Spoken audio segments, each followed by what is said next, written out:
그러면은 저희 지금 13분 오셨으니까요.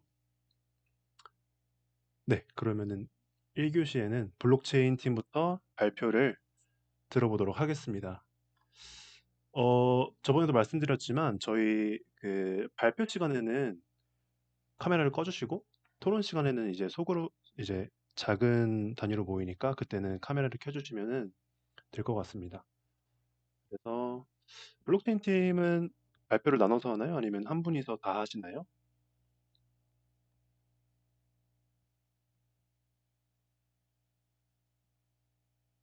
바로 시작하는 건가요?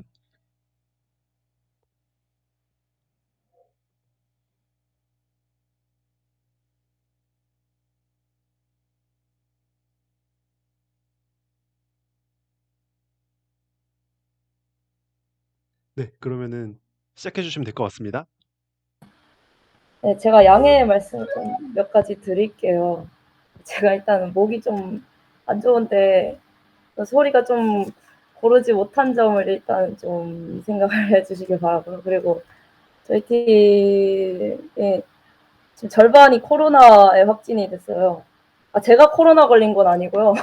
전 그냥 피곤해서 목소리 이런 거고 어쨌든 저 빼고 저희 팀원들 중에 지금 2명이 갑자기 확진이 돼가지고 오늘 갑자기 변경된 사항도 있고 그래서 발표가 좀 매끄럽지 못할 수 있다는 점을 미리 사전에 말씀드리고 시작하도록 하겠습니다. 네. 일단 이거 화면은 잘 보이시나요? 네네, 잘 보입니다. 네, 네. 많은 어려움이 있었는데도 불구하고 발표 준비해 주셔서 감사하고 네, 편하게 해주시면 될 것 아니요. 같습니다. 다들 하는 건데요. 네. 네, 그러면 저희 팀 블록체인 팀 발표를 시작하도록 하겠습니다. 네, 저희 팀 발표는 비즈니스 개요, 시장 분석, 소비자 반응, 미래 가치 예측의 순서로 이어질 것이고 첫 번째 발표는 승한님께서 하려고 했는데 제가 하도록 하겠습니다. 코로나 걸리셔가지고.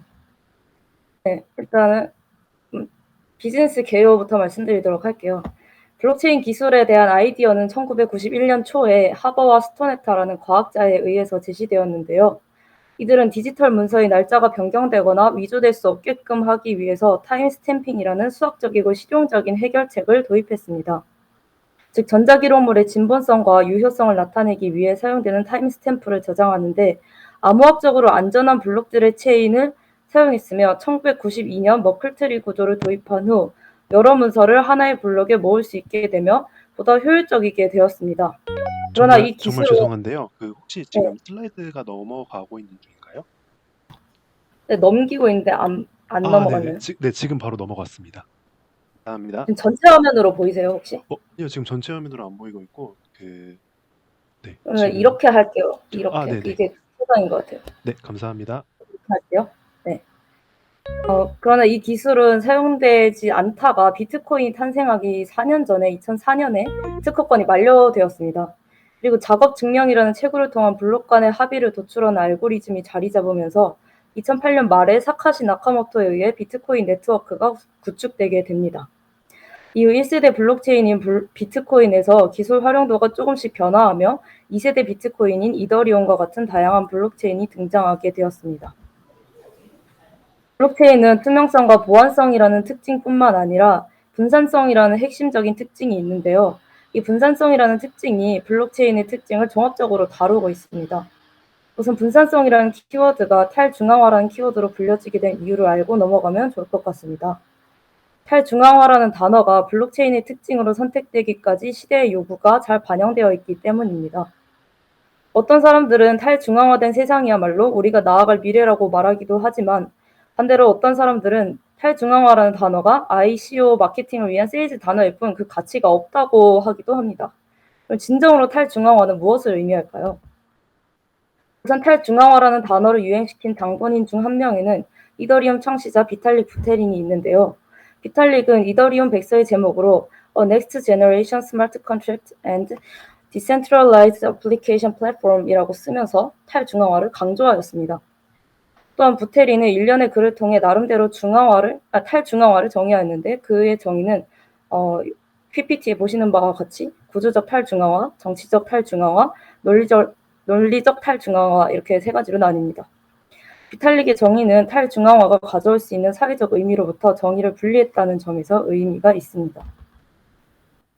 더 나아가 크리스 딕슨의 저서에는 탈중앙화의 영향력에 관한 서술이 있습니다. 중앙화된 현재의 인터넷이 탈중앙화로 인해 어떻게 바뀌게 되는지 서술하고 있는데요. 중앙화된 인터넷 서비스는 초기 성장 단계에서는 양질의 서비스를 저렴하게 제공하여 사용자를 유혹하며 열린 생태계를 만들어 참여하는 개발자나 사업체들과 협력합니다. 하지만 충분히 성장하고 난 뒤에는 네트워크의 힘이 너무나 강력해져서 사용자들을 착취하고 서드파티 개발자나 사업체들과 경쟁하고 그들의 이익까지 빼앗기 시작합니다. 이것의 간단한 예로는 인터넷 웹 기술이 있습니다. 웹 2.0은 읽기에 더해 쓰기라는 카테고리를 늘렸지만 얼마 지나지 않아 구글과 페이스북 같은 강자들의 앞마당이 되는 모습을 보였습니다. 그리고 이 한계를 극복하기 위해 블록체인에 기반한 웹 3.0이 나오게 되었습니다. 이 웹 3.0, 즉 블록체인 기반의 탈중앙화된 시스템은 앞선 중앙화된 시스템과 큰 차이점을 가집니다. 사용자와 개발자들이 토큰이라는 경제적 인센티브를 받고 자발적으로 토큰의 가치 향상을 위해 협력하며 시스템을 성장시킵니다. 그러면 무엇이 탈중앙화가 되었기에 이러한 효과를 나타내는 것일까요? 바로 탈중앙화의 대상은 합의 프로세스입니다. 이처럼 합의 프로세스가 탈중앙화되면 기존의 중앙화된 시스템에 지불하던 비용을 절약할 수 있습니다. 신뢰성을 대가로 지불하는 추가 비용, 리스크 비용과 같이요. 이처럼 탈중앙화의 사회적 의미는 각 참여자의 자발성을 고취시키면서 전체적으로 긍정적 효율을 내고 있기 때문에 현재 각광받고 있습니다. 비트코인과 같은 가상통화의 기반 기술로 시작된 블록체인은 빠른 속도로 금융산업을 넣어 제조업, 공공부문 등 사회 전 영역으로 확산되고 있습니다. 블록체인은 비트코인의 등장과 함께 나왔지만 현재는 화폐나 금융 분야를 벗어나 비금융 산업의 수많은 분야에서 융합되고 응용되고 있습니다. 특히 사물 인터넷 등의 기술이 발전하면서 비금융 분야로의 확장이 활발히 이루어지고 있는 실정입니다. 다음으로는 제가 이어서 시장 분석을 발표하도록 하겠습니다. 저는 그 시장에서의 활용 사례를 중점적으로 소개해 드릴 건데요. 일단 금융 분야의 예로 중국의 마이뱅크는 모회사 엔트그룹 블록체인 네트워크를 활용해서 물류 플랫폼에 등록된 20만 명의 트럭 운전자와 소규모 물류 사업자들이 대출을 받을 수 있도록 한 사례가 있습니다. 이게 가능했던 것은 분산 원장을 활용해서 거래 신뢰성을 높이고 신원이 검증된 주체들이 참여해 리스크를 줄일 수 있다는 점, 또 모든 데이터베이스가 자동 업데이트되어서 정보 조작이 불가하다는 점, 스마트 계약으로 빠르고 정확한 대출 심사가 가능하여 시간과 비용 절감 효과가 크다는 점 등이 활용도를 높이는 요인으로 작용하고 있습니다. 이는 부동산 분야에서도 마찬가지로 적용되고 있는데요. 부동산 소유권을 유동화하여 투자자들에게 지분을 유통하는 서비스를 진행하는 스타트업 엘리시아가 대표적입니다. 과거에는 부동산 한 채를 소유하려면 엄청난 자금이 필요했지만 블록체인 기술로 한 채의 부동산을 여러 개의 소유권으로 분할하여 소유의 자본만 가지고도 부동산에 투자할 수 있게 되었습니다. 의료 분야에서의 적용 또한 활발한데요. 환자 개인정보는 유출되면 안 되기 때문에 익명성을 보장하면서도 안전하게 장기 보관되어야 하는 의료 데이터의 특성상 블록체인이라는 기술과의 궁합이 잘 맞아떨어지기 때문입니다. 특히나 코로나19로 인해 백신 접종 내역을 기록하거나 디지털 백신 여권 앱 등을 개발하는 등 시기적으로도 활용도가 급부상했다는 평가입니다. 그러나 역시 블록체인이 시장에서 가장 핫한 반응을 이끌어내고 있는 분야는 NFT인데요. 일단 NFT에 대해서 간단히 소개해드리도록 하겠습니다. NFT는 대체 불가능한 토큰이라는 뜻으로 사진, 비디오, 오디오 등의 디지털 파일을 나타내는 데 사용할 수 있습니다. 일종의 진품 증명서와 같은 역할을 하는데요. 디지털이라는 특성상 복제가 쉬워서 원본을 인증하기 어려웠었는데 NFT 기술을 통해서 원본을 증명하는 것이 가능해졌고 디지털 자산에 가치를 부여할 수 있게 된 것입니다. 여기서 NFT가 보호하는 가치는 자산에 대한 소유권입니다. 이는 저작권과는 구분되는 개념이고요. 소유권을 가짐으로써 얻는 권리는 해당 자산으로 인해 발생하는 부가 수익을 나눠 받는다거나 해당 작가나 작품의 인기가 높아졌을 때 비싼 값에 되팔아서 차익을 먹는다거나 유일무이한 원본이라는 가치를 가질 수 있다는 점 등이 있습니다. 저작권을 가지는 것은 아니기 때문에 별도의 언급이 없는 이상 복제품을 만들거나 상업적으로 활용할 수는 없습니다. 현재 NFT 시장은 2020년 대비 2021년에 250배 성장해서 20조 원 규모로 커졌고 2025년까지 250조 규모로 커질 것이라는 전망이 있습니다. 다음으로는 관련 기업을 알려드릴 텐데요. 먼저 NFT 자산이 가장 활발하게 거래되는 사이트로 오픈시가 있습니다. 2017년에 설립되었고요. 이더리움을 주로 활용해서 거래를 하는 사이트입니다. 올해 초 회사 가치를 133억 달러로 인정받으면서 무서운 성장 속도를 보이고 있는데요. 암호화폐 스타트업인 달마랩스를 인수하면서 몸집을 불리고 있습니다. 그러나 세계 최대 NFT 거래소인 만큼 사건 사고도 많은데요. 대표적으로 최근에는 피싱 사기로 NFT 아트의 소유권을 헐값에 훔쳐가는 사건이 있기도 했고, 버그로 인해 고가 NFT가 저렴하게 판매되는 사고가 발생하기도 했습니다. 이처럼 불안정성은 시장 초기인 만큼 완전히 해소되지는 못하고 있습니다. 이번엔 NFT 컨텐츠 자체를 가지고 설립한 회사에 대해 알아볼 것인데요. 대표적으로 라바랩스와 유가랩스가 있습니다. 라바랩스는 NFT 아트 중에 가장 오래된 크립토 펑크를 제작한 회사로 2017년에 해당 프로젝트가 시작되었고, 한정된 10,000개의 아트만 제작해서 그중에 9,000개를 무료로 풀고 1,000개는 개발자들이 소유하고 있었습니다. 그렇게 남겨둔 1,000개의 아트는 현재 시장에서 한 개당 최소 2억 4천만 원, 최대 140억에 판매되고 있습니다. 이렇게 값이 비싼 이유는 최초의 NFT 프로젝트로서 미술사적 가치가 있다는 평가 때문입니다. 일각에서는 21세기 모나리자가 될 것이라는 말까지 돌고 있습니다. 실제로 비자사와 같은 대형 회사나 유명 스포츠 스타, 연예인들이 작품을 구입하면서 예술품으로서의 가치를 일반 대중들도 인정하기 시작했고, NFT 마켓 전체에 호재로 작용하는 등 엄청난 파급력을 보이고 있습니다. 유가랩스는 BAYC를 만든 회사로 라바랩스보다 훨씬 늦은 2021년, 그러니까 작년에 설립된 회사인데요. 한참이나 늦었음에도 불구하고 크립토펑크를 제쳤다는 평가가 나오고 있습니다. 그 이후로 전문가들은 커뮤니티의 힘을 강조하고 있는데요. 그렇다면 BAYC는 어떻게 커뮤니티를 강화했을까요? 첫 번째로 세계관 공유 및 소속감 강화입니다. 암호화폐의 급상승으로 너무 부자가 되어버려서 세상 모든 것에 지루해져 버린 원숭이들이 늪에 본인만의 아지트를 만들어서 숨어버렸다는 그런 컨셉으로 비밀리에 숨어있다는 설정에 맞게 NFT 소유자들에 한해서만 오프라인 행사에 참여하게 해주는 등 그들만을 위한 이벤트를 열어주었습니다. 두 번째 이유는 수익 공유 시스템입니다. 원숭이 NFT를 소유한 사람들에게 추가적인 NFT를 무료로 제공함으로써 최초의 회원이기만 했다면 수익을 얻을 수 있도록 해주었습니다.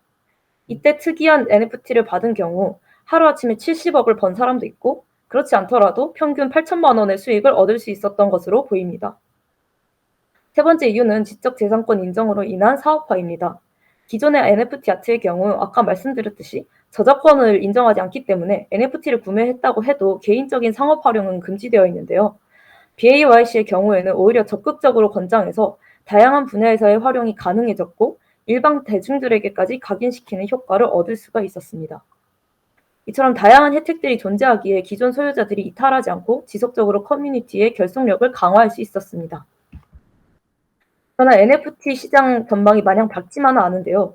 올해 들어 가상화폐의 가치가 떨어지고 변동성이 커지면서 NFT 시장 또한 거래량이 줄어들고 있습니다.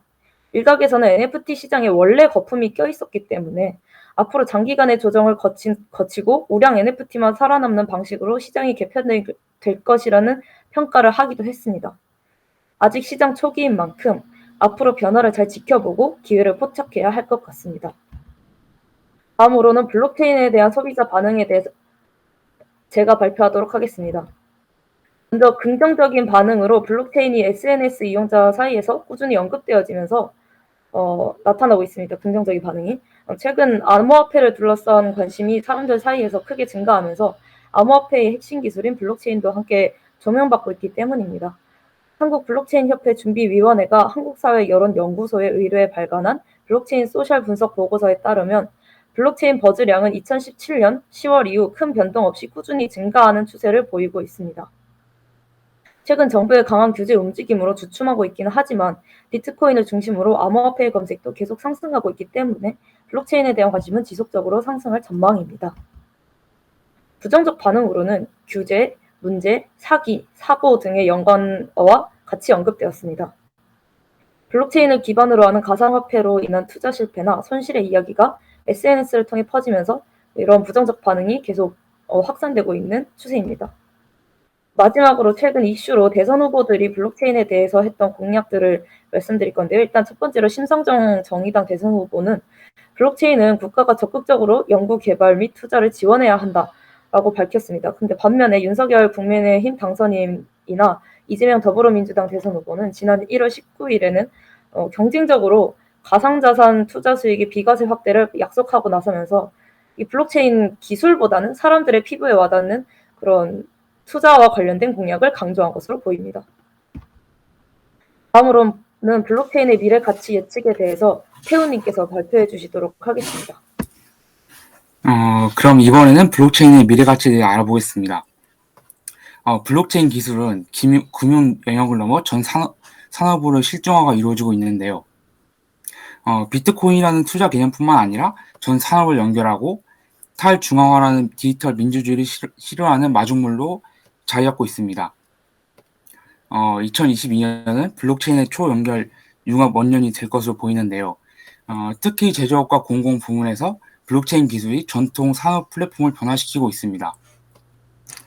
앞서 효정님이 발표해 주신 금융 분야의 적용 외에도 제조 분야에서는 공급 관리 부문에서 투명성을 보장하고 제조 공정이 간소화됩니다. 공공기관에서도 모바일 신분증, 전자여권, 연말 정산 등 다양한 영역에서 변화를 시도하고 있습니다. 블록체인은 예술 분야에서도 획기적인 변화를 주도하고 있는데요. 대표적으로 음악 산업의 변화에 대해서 알아보겠습니다. 우선 첫 번째로 블록체인은 저작권 관리에 쓰이고 있습니다. 블록체인을 활용하면 저작권 협회를 통하지 않더라도 저작권을 표시하는 것이 가능해집니다. 블록체인에 저장된 정보는 위변조가 불가능하기 때문에 거대 수수자의 횡포나 표절 등을 막을 수 있습니다. 두 번째로 불법 복제와 위변조 행위에 대한 방어가 가능합니다. 음원에 대한 저작권 비용이 제대로 징수되지 않는 경우가 60% 가까이 되는데 이는 쉬운 복제와 무단 사용이 가능했기 때문입니다. 그러나 블록체인 기술을 통해 이러한 문제를 해결할 수 있게 되었습니다. 세 번째는 예술가의 수익 분배입니다. 블록체인을 이용해 자신의 음원이 어디에서 어떻게 사용되고 있는지 쉽게 추적할 수 있고 정확한 수익을 산정할 수 있습니다. 또한 중개자를 거치지 않고 소비자와 직접 거래할 수 있게 되면서 지급 딜레이나 유통사의 횡포 등에서 벗어날 수 있게 되었습니다. 이렇게 수익 구조가 개선이 된다면 더 성숙한 음원 시장을 기대할 수 있을 것 같습니다. 이렇게 제조업, 공공부문, 예술계까지 전 분야에 걸쳐 피부에 와닿기 직전까지 바짝 다가온 블록체인 기술이 세상을 바꾸고 있습니다. UN 보고서에 따르면 2050년이 되면 정부가 보관, 관리하던 각종 증명서는 물론 디지털화된 모든 기록에 블록체인 기술이 적용되면서 새로운 형태의 국가관리 인프라가 도입될 전망이며 심지어는 화폐 개혁 영역까지 영향을 미칠 것으로 보입니다. 이와 같은 전망의 배경에는 블록체인이 초연결 사회라고 불리는 새로운 생태계의 도래의 주춧돌 역할을 한다는 진실이 있습니다. ICT 기술을 통해 온라인과 오프라인으로 긴밀하게 연결되는 사회 속에서 블록체인이 앞으로 얼마나 더 큰 역할을 할지가 기대됩니다. 네, 블록체인 팀이 준비한 내용은 여기까지고요. 이제부터는 다음의 주제들을 가지고 토론을 진행하도록 하겠습니다. 네, 이상으로 발표를 마치겠습니다. 감사합니다.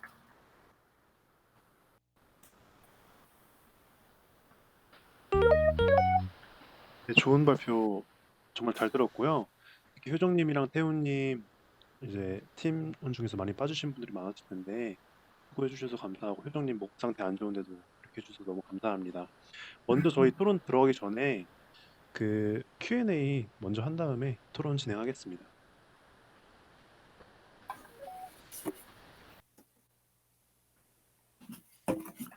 발표에 대해서 궁금하신 점 있으시면 자유롭게 말씀해 주세요.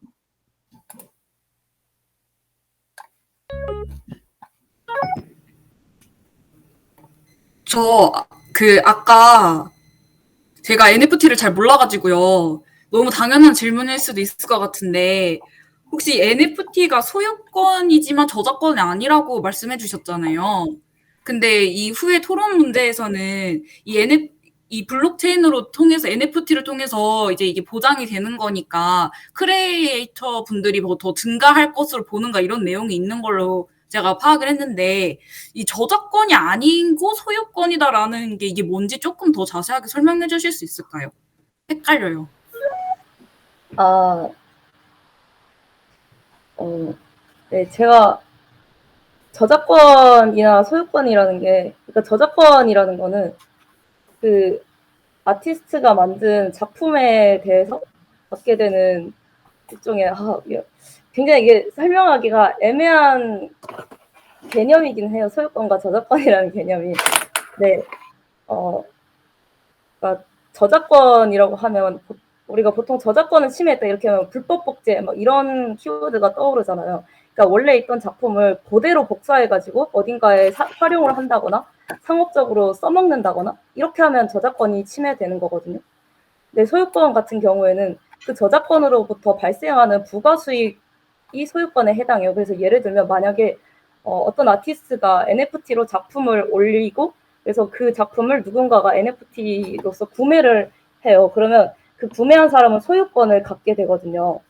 그럼 이 경우에 구매한 사람이 내가 이 작품을 샀으니까 이거 가지고 전시회 열어야지 이러면서 이 작품을 그대로 가져다가 전시회를 열면 이건 저작권 침해가 되기 때문에 안 되는 거예요.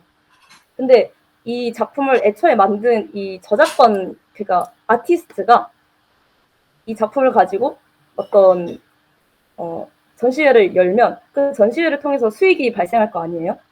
그 수익을 이 NFT 작품을 구매한 사람과 나눠 가질 수가 있어요. 그러니까 그 NFT를 구매했던 사람이 여기로부터 발생하는 부가 수익을 나눠 갖게 되는 거죠.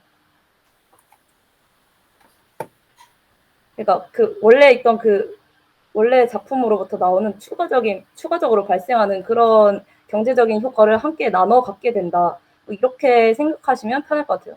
그렇다고 그 작품을 그대로 가져와서 내가 어디 써먹거나 그렇게 할 수는 없지만. 근데 아까 말씀드렸듯이 그 BAYC와 같은 경우에는 저작권을 활용해도 괜찮다. 이렇게 인정을 했거든요. 그래서 모든 NFT 아트가 다 저작권을 인정하지 않는 건 아니고 그 NFT를 발행하는 그 아티스트 본인이 저작권을 활용해도 괜찮습니다. 이렇게 풀어가지고 그 블록체인에 기록을 하면 그러면 저작권과 상관없이 구매를 해서 이제 개인의 상업적인 용도로 활용할 수도 있어요.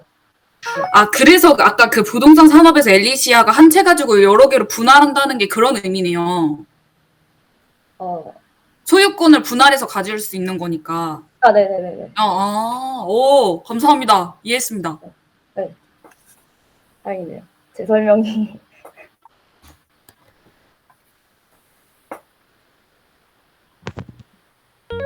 또 설명이 좀 부족했습니다. 또 궁금하신 점 있으시면은 뷰님? 네, 저는 먼저 최근에 그 인스타 중에서 뭐 스타분들이나 아니면은 뭐 스타분들이나 연예인 분들이 이제 조금씩 이제 NFT 작품을 자기 프로필로 하면서 이제 그런 상황 가운데 제가 처음으로 이 라바랩스라는 그 NFT를 발견하게 됐는데, 첫 번째로 궁금한 점은 그러면 두 번째는 유가랩스는 보통 어느 정도 가격을 하고, 두 번째로 이제 그 아까 소유권은 되고 소유권은 줄 수가 있는데 저작권은 이제 안 된다고 말씀하셨잖아요. 그러면은 이 범위가 인스타 사진 같은 경우에는 인스타의 프로필 사진 같은 경우에는 허용이 되는지 궁금합니다. 일단은 유가랩스 같은 경우에는 최저 가격이 아까 라바랩스가 발행한 크립토펑크는 최저가가 2억 4천만 원 정도였잖아요. 유가랩스는 훨씬 넘어서 3억 8천만 원까지 벌써 갔고요. 네. 최대가액은 제가 검색을 했었는데 기억은 안 나지만 적어도 일단은 아까 말씀드린 크립토펑크가 140억이었는데 그것보다 더 이상으로 올라간 것으로 기억이 납니다. 네, 정확하게 제가 숫자가 지금 기억이 안 나긴 하는데. 네. 그리고 소유권은 되는데 이제 저작권은 안 된다고 했지만 지금 SNS에 활용을 하고 있는 걸 보면 범위가 어느 정도 되는 거냐 이렇게 질문을 주셨잖아요. 근데 그거 같은 경우에는 이제 그 NFT를 발행하는 기업이 어떻게 NFT 원장에다가 조건을 다느냐에 따라서 다른 거예요. 그래서 아까 말씀드렸듯이 그 BAYC는 자기네들이 저작권을 활용해도 괜찮습니다. 이런 식으로 조건을 썼기 때문에 사람들이 예를 들면 와인 회사를 운영하는 사람이 그 원숭이 NFT를 사서 자기 와인 라벨에다가 원숭이 그림을 그렸어요. 그래서 그냥 원숭이 와인처럼 이렇게 해가지고 막 파는 거예요. 그래서 사람들이 이게 뭐 와인에 뭐 이게 왜 있어? 뭐 이런 식으로 보면서 이 원숭이 NFT가 점점 유명해지기 시작하는 거죠. 그래서 BAYC 같은 경우에는 일부러 그런 걸 노리고 그런 저작권을 풀어버린 거예요. 크립토 펑크 같은 경우에도 애초에 10,000개 NFT를 제작을 했는데 그 중에 9,000개는 판매한 것도 아니고 아예 그냥 무료로 처음에 풀어버렸거든요. 그래서 그렇게 무료로 풀린 것들이 당연히 무료니까 당연히 아무렇게나 다 갖다 써도 상관이 없는 거죠. 근데 9,000개를 제외한 나머지 1,000개의 경우에는 지금 돈을 주고 사고 팔게 되어 있는데 그게 지금 1,000개가 한 개당 2억 4천만 원에서 140억에 판매되고 있다는 말씀을 드린 거예요. 그거 같은 경우에도 그 NFT에 제가 그 NFT를 2억 4천만 원이나 하기 때문에 제가 구매를 하지는 못했는데 확인을 못 해봤는데요. 그 안에 어떤 조건들이 이렇게 있겠죠. 어디까지는 이렇게 활용을 할 수 있고 이런 식으로. 네. 지금 같은 경우에는 그게 아무래도 그 얼굴을 이렇게 픽토그램으로 표현한 그런 아트잖아요. 크립토펑크가 아까 PPT에서도 보셨듯이. 네, 그러다 보니까 이제 SNS에 활용하기가 굉장히 쉽고 또 활용을 하면 할수록 크립토펑크 입장에서도 점점 이게 유명해지고 가격이 막 더 뛰니까 오히려 그걸 제재하지 않고 풀어두고 있는 거라고 보시면 될 것 같습니다. 그러니까 이 NFT 작품이 대표적으로 보여드린 게 크립토펑크랑 BAYC밖에 없으니까 이게 SNS에서 너무 남발되는 거 아니야 이렇게 생각하실 수도 있는데 걔네들 같은 경우에는 그게 유명해지면 좋으니까 그렇게 풀어두고 있는 거고 그게 아니라 그냥 진짜 순수 예술을 하는 사람들 같은 경우에는 그런 걸 좀 제한적으로 사용하게 조건을 달 수는 있죠. 네. 구체적인 답변 감사합니다. 효정님 그러면 NFT가 브랜드 같은 거예요? 아니요. NFT가 브랜드는 아니고요. 그것도 기술의 이름이라고 보면 돼요. 그러니까 Non-Fungible Token이라는 말인데요. 그러니까 대체 불가능 토큰이라는 뜻이에요. 그게 그냥 풀어서 해석을 하면 대체 불가능하다라는 게 그러니까 말 그대로 복제가 불가능하다라는 뜻이죠. 우리가 원래 인터넷상에 있는 어떤 그림이나 이런 거는 너무너무 복제가 쉬웠잖아요. 그냥 컨트롤 C, 컨트롤 V 하면 바로 복제가 가능하잖아요. 인터넷에 있는 모든 이미지 파일이나 아트 작품들 같은 경우에는. 근데 그럼 불법이잖아요. 그게 불법은 아니죠. 우리가 그런 이미지 파일 같은 거 다운로드해서 핸드폰에 다 저장하고 그런 거 너무나도 쉽게 해왔잖아요. 짤 같은 것도 막 근데 커가지고. 그게 저작권 문제로 그래서 이슈가 되고 있지 않나요? 이제서야 이슈가 되고 있죠. 그러니까 그걸 방지하는 기술이 NFT인 거예요. 그러니까 원본이라는 걸 증명할 수 있게 된 거예요. 이제 NFT에 이 짤이 원본이 이 작품입니다. 이 파일이 원본입니다. 이거를 NFT에 기록할 수 있게 된 거예요. 그러니까 과거에는 그런 걸 기록을 할 수가 없었으니까 누가 가져다가 그거를 컨트롤 C, 컨트롤 V 해가지고 가져다가 짤을 갖다 쓰고 사진을 갖다 쓰고 이렇게 해도 막을 방법이 없었는데 이제는 내 파일이 원본 파일이야. 이걸 주장할 수가 있게 된 거예요. NFT 기술을 통해서. 그래서 이제 원본 파일에 대한 경제적 가치를 부여할 수 있게 된 것이죠. 이제 이게 원본이다, 아니다. 이게 구별이 가능해지니까. 그러면 아까 그 원숭이 와인도 이게 원본이다라는 보증이 되는 거잖아요. 네네. 전 그럼 그게 하나의 브랜드가 되는 게 아닌가라 생각했었거든요. 브랜드도 대체 불가한 거고, 예. 네, 맞아요. 그런 식으로 지금 점점 더 사업 영역이 확장이 되고 있어요. 실제로 그런 개인적인 와인 회사가 아니라 나이키였나? 그 회사랑도 막 협력을 해가지고 그 디자인을 하는데 원숭이 아트를 가져다 쓰고 이런 경우가 실제로 있었거든요. 그러니까 그 브랜드가 그 NFT를 사면 그 NFT에 대한 저작권까지 가져가는 식으로 설정을 했어요. 이 BAYC의 경우에는. 그렇군요. 감사합니다. 네, 감사합니다. 혹시 또 질문 있으실까요? 저 질문 하나 있습니다. 네. 그 PPT 미래 예측하신 거에서 그 팔중앙화랑 경제 민주주의라는 말씀을 하셨는데 사실 제가 어디서 본 건데 제대로 기억은 안 나는데 몇몇 전문가들은 블록체인이라는 기술 자체가 경제 민주주의를 위한 기술은 아니다라고 하는 측면도 있다고 알고 있거든요. 왜냐하면 사실 블록체인에서 민주주의를 운영하기 위해서는 참여권이 있어야 되잖아요. 그럼 그 참여권도 가치에 따라서 부여가 되고 그러면 그거 참여권을 못 받은 사람들은 사실 민주주의에 참여를 할 수 없게 되는 상황이 발생하기도 해서 사실 경제민주주의를 위한 기술은 아니다라는 이런 측면이 있다는 걸 저는 거기서 들었거든요. 그래서 이 PPT에서 말씀하신 경제민주주의가 그 경계가 정확히 어느 정도의 민주주의를 말씀하시는 건지 여쭤보고 싶습니다.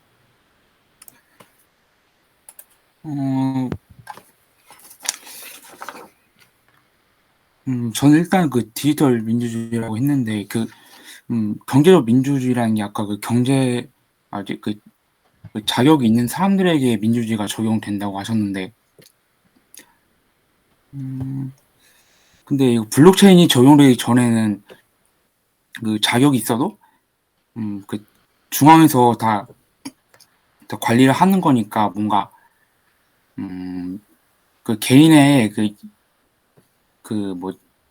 개인 선택보다는 그 중앙의 선택이 좀 더 영향을 크게 미쳤는데 그 블록체인이 적용되면서 개인의 선택이 좀 더 영향이 커진다? 라는 생각을 했거든요. 물론 그 자격이 있는 사람들에게 한정된다는 단점이 있긴 하지만 그래도 전에는 자격이 있었어도 개인이 선택할 수 있는 영역이 좁았으니까 조금 더 의미가 있지 않을까 생각합니다.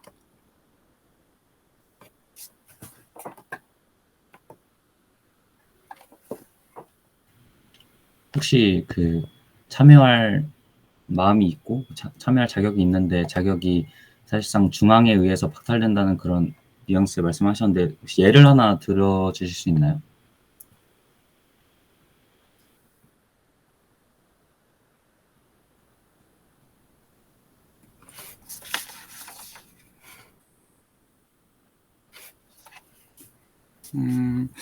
사실 제가 예시는 잘 모르겠지만 아까 제가 설명했던 부분 중에서 그 음원에 대한 저작권이 있었는데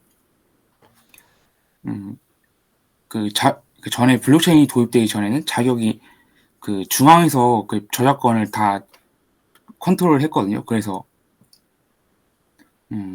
사실 뭐 이상적으로 잘 저작권이 적용되면 모르겠지만 그렇지 않은 경우에는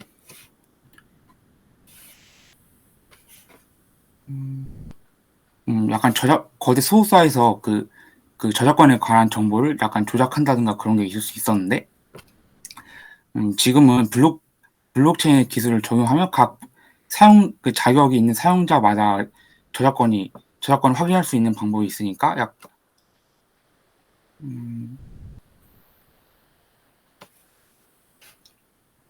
그래서 블록체인이 적용되기 전보다는 좀 더 나아졌다고 생각합니다.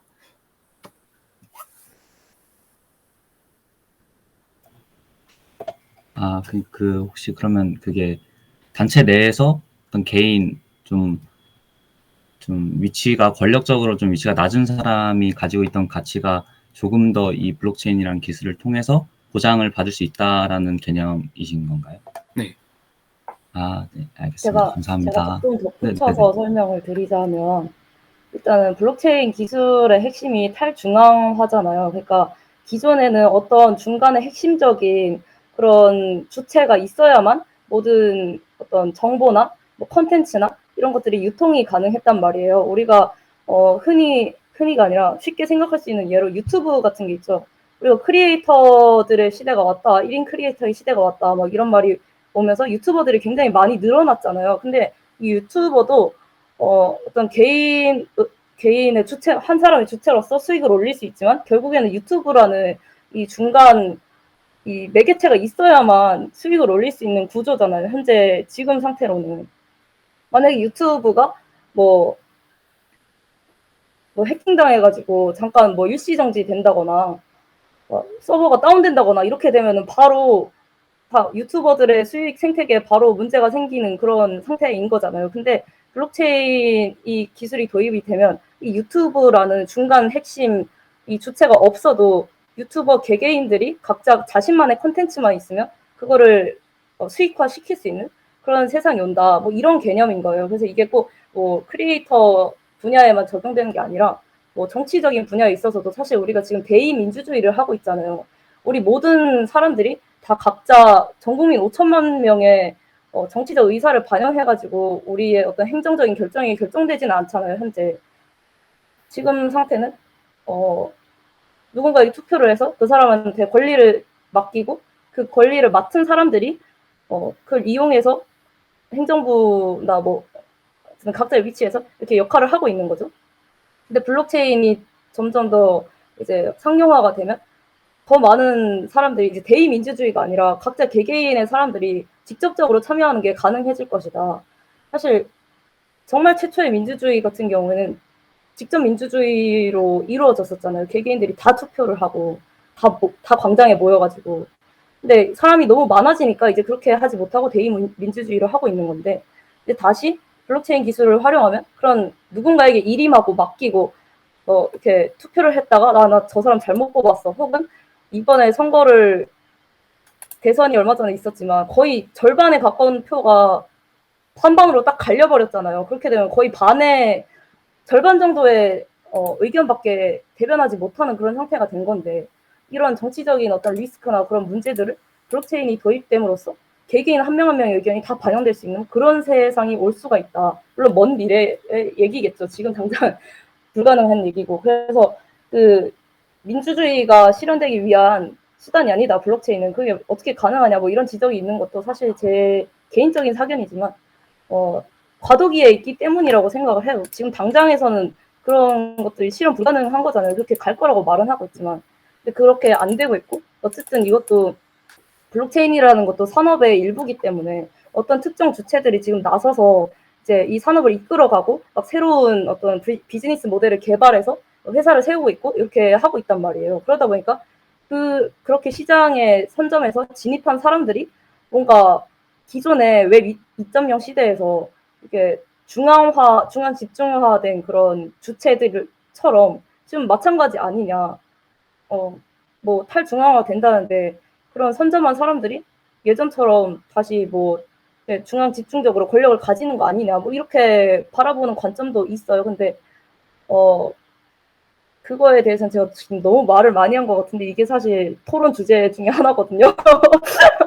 제가 너무 말을 많이 하고 있어가지고 네. 그거에 대해서는 어떻게 생각하시는지 각자 의견에 따라서 다를 수 있기 때문에 여기까지만 말하고 토론해서 네, 의견을 나누면 좋을 것 같습니다. 이 부분에 대해서. 네, 답변 진짜 감사합니다. 저 혹시 첨언해도 괜찮을까요? 네네네. 이번에 저희 우크라이나랑 러시아 전쟁할 때 주식은 다 곤두박이 쳤잖아요. 주식은 다 내려갔는데 반대로 비트코인은 다 올라갔거든요. 이게 현장적으로 봤을 때 주식은 이제 나라에서 관리하는 거고 나라에서 관리를 하는 거다 보니까 이제 중앙화되어 있는 반면에 비트코인은 아까 회장님 그리고 태호님께서 말씀하셨던 대로 이제 탈중앙화 돼가지고 지금 이러한 현상을 띠고 있다고 생각을 해요. 그리고 지금 기존도 사실 어떻게 보면은 좀 탈중앙화가 됐지만 어떻게 보면 또 선점하고 있으신 분들이 또 계시잖아요. 이런 현상을 봤을 때, 네, 단수 명료하게 그냥 비트코인이나 블록체인 같은 부분적으로는 탈중앙화가 돼 있다고 이런 측면에 대해 생각하면 좋을 거라는 생각이 들었습니다. 네, 감사합니다. 그럼 Q&A 시간은 여기까지 하도록 하고요. 말씀해 주신 것처럼 토론을 진행할 텐데 저희 1, 2교시 토론 모두 같은 조로 진행을 할 거예요. 제가 자료방에 올려드렸는데 지금 자료방 보시면은 사진이 하나 있어요. 밑에 내려가시면은 이 세 개의 공간이 있거든요.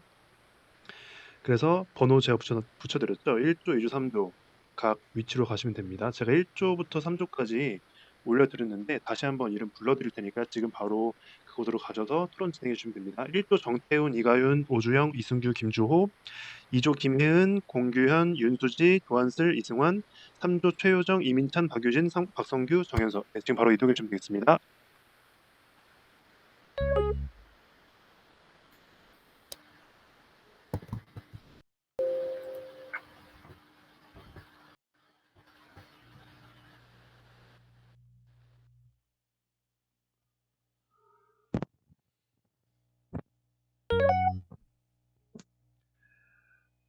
안녕하세요, 여러분.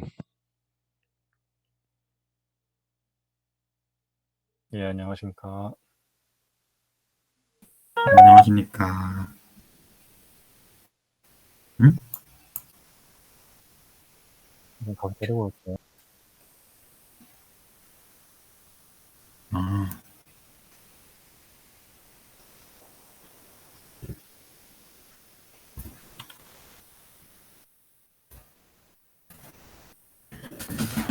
저희 다 모였죠? 지금 혜은님이 오늘 못 오셔서 바로 시작하면 될 것 같습니다. 저희가 지금 저희 팀에 블록체인 팀원분이 아무도 안 계셔가지고 이렇게 지금 저희가 다 이제 열심히 발표를 들었기 때문에 네, 블록체인 팀원분이 굳이 필요 없습니다. 저희끼리 할 수 있기 때문에.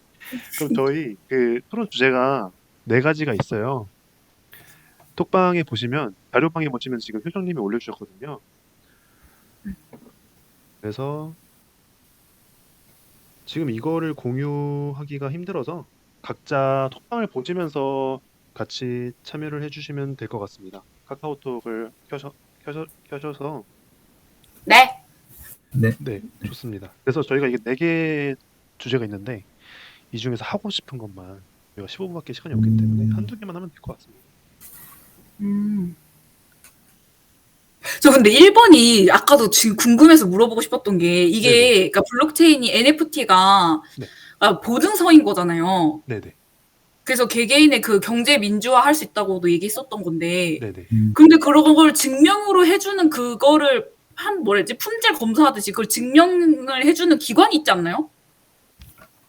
기관은 따로 없고 누구나 기술만 있으면은 그거를 예를 들어서 뭐 제가 알기로는 지금 규현님이랑 한슬님 다 듣고 계시죠? 틀리면 바로 말씀해 주셔야 돼요.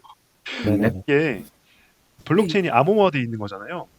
네. 그 암호화만 확인할 수 있으면 되는 거니까 그 기관이 따로 정해져 있는 것 같지는 않습니다. 그러면 가짜 뉴스나 이런 것들 더 많아질 수 있는 거 아니에요? 모두들이 다 네네. 증명을 하는 게 그게 보증된 기관이 아닌 거잖아요. 그럼. 그렇죠. 기관이 보증하는 게 아니죠. 전통적으로는 어떤 권위와 전문성을 가진 기관이 이건 진짜야, 이건 가짜야. 예를 그쵸. 들면 한국은행이 이건 위조 지폐다, 이건 진짜 지폐다 이렇게 보증을 하잖아요. 그죠?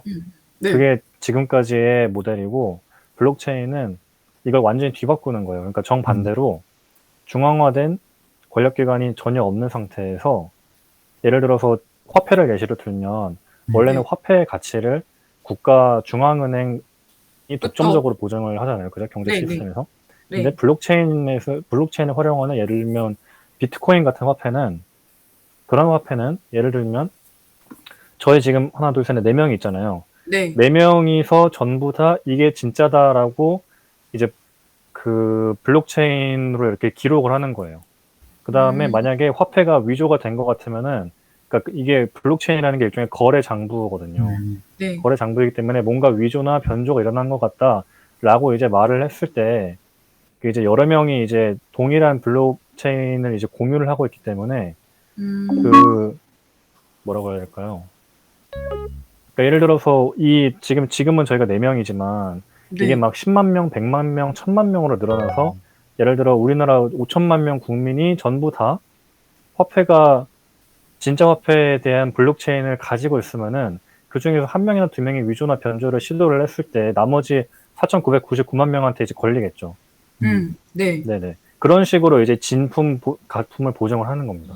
그러니까 뭔가 위조나 변조가 일어난 것 같다라고 했을 때 이제 그거에 대해서 투표를 한다고 하더라고요. 블록체인 시스템 상에서는 이게 진짜다 아니면 이게 가짜다 이런 식으로 어느 한 명이 정해주는 게 아니라 모두가 동일하게 가지고 있는 블록체인을 기준으로 삼고 여기서 뭔가 누군가의 블록체인이 다른 애들이랑 다 달라. 100명 중에 한 명이 얘가 갑자기 달라. 그러면은 너 이거 뭐야? 이게 잘못된 거야? 저게 잘못된 거야? 해가지고 음. 이제 투표를 해서 가려낸다고 해요. 그리고 그 투표에 참여를 한 사람에게 보상으로 줬던 것이 비트코인인 거죠. 저는 근데 얘기 들으면 들을수록 그게 오히려 더 포퓰리즘 조장할 수 있는 거 아니에요?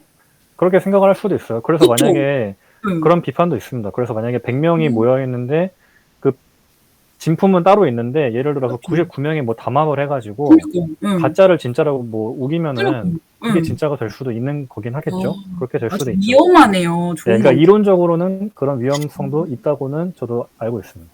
와, 자유에 대한 책임이 진짜 중요하겠네요. 네네, 그렇죠. 네네. 일단은 그런 위험성이 사실은 이론적으로는 존재하지만 이게 100명이 아니라 굉장히 단위가 많아지기 때문에 네. 힘들지 않나요? 그래서 그런 위험성이 사실상 거의 적다고 보는 것이 일반적이지 않나요? 이제 블록체인이 애초에 탈중앙화라는 키워드를 가지고 만든 기술이 블록체인이잖아요. 그런데 네. 누구 한 명이 품질을 보증하고 그런 기관이 있으면은 그거는 지금 그치. 당장은 탈중앙화 될지 몰라도 먼 훗날에는 그 기관을 중심으로 다시 중앙화가 되는, 그러니까 오늘날의 화폐 같은 역할이 되지 않을까 생각이 들어가지고 블록체인 자체 기술이 애초에 가장 완벽한 보안은 하나 막는 것보다 모두가 다 아는 이런 게 저는 보안이라고, 좀 더 가장 완벽한 보안이라고 이런 체제 하에서 만들어진 게 블록체인이라고 알고 있어가지고 저는 그래서 그런 것 같습니다. 죄송해요. 제가 잘 몰라가지고. 아니에요. 이러면서 공부하면 저도 잘 몰라서요. 그러려고 모인 거니까. 혹시 어떤 그럼 저 이번 질문에 대해서 뭐 좀 얘기를 해보는 건가요? 어떻게 하는 건가요? 아니요. 원하시는 거 아무거나 하셔도 됩니다. 관심 있는 거 먼저 말씀해 주시면은. 저는 4번을 좀 준비하긴 했었거든요. 아, 그래요? 그럼 말씀을 좀 해주실래요, 그러면? 잠시만요. 네네. 천천히 네, 해주세요. 천천히 하세요. 네. 아, 배터리가 나와가지고. 네네.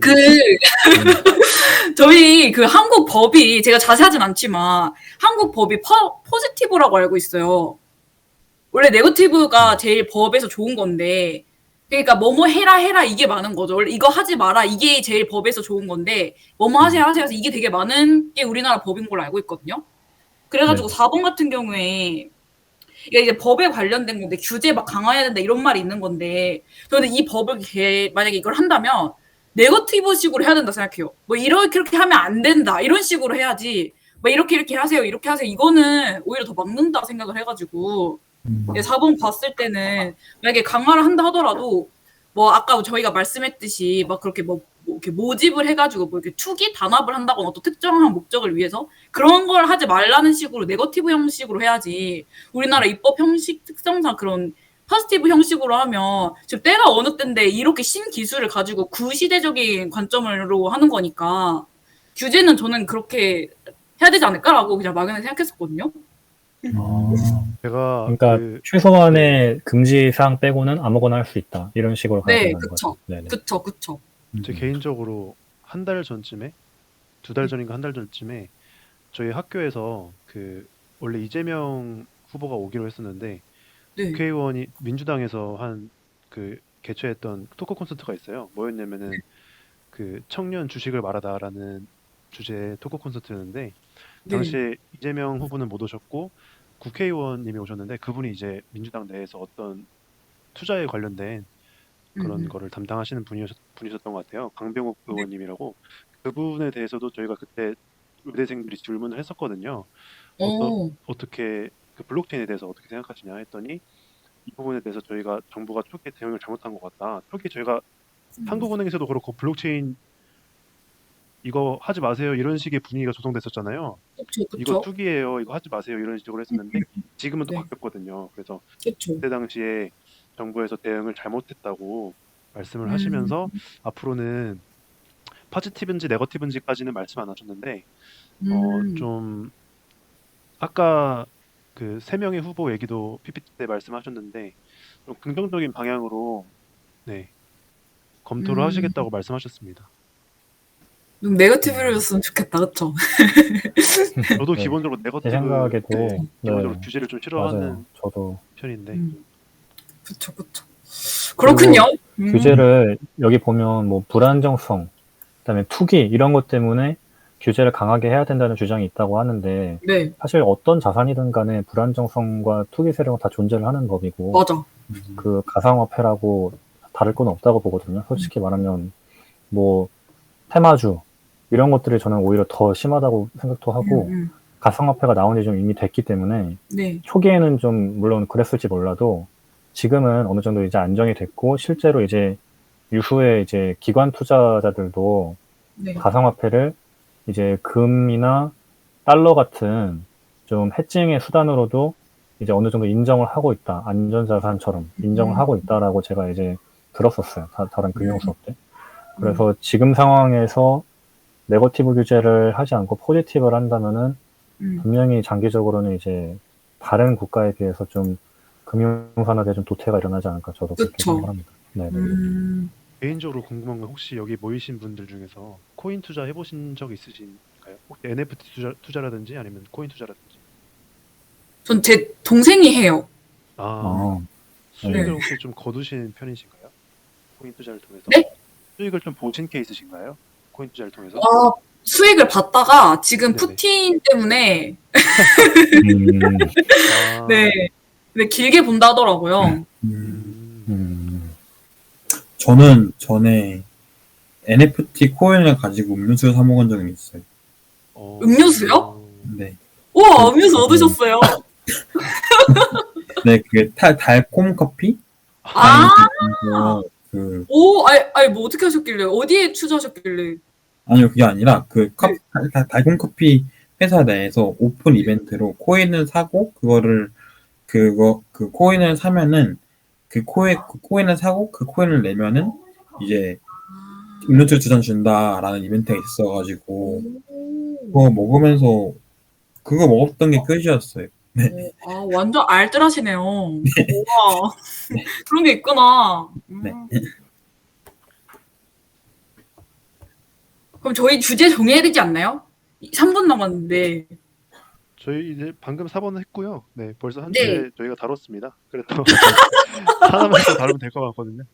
오, 저희가 원래 토론 시간을 한 30분 정도로 네. 가져가려고 했는데 저희가 Q&A 시간이 네. 길어졌어요. 그래서 아, 2교시 때는 Q&A를 토론 시간에 하는 걸로 해야겠네요.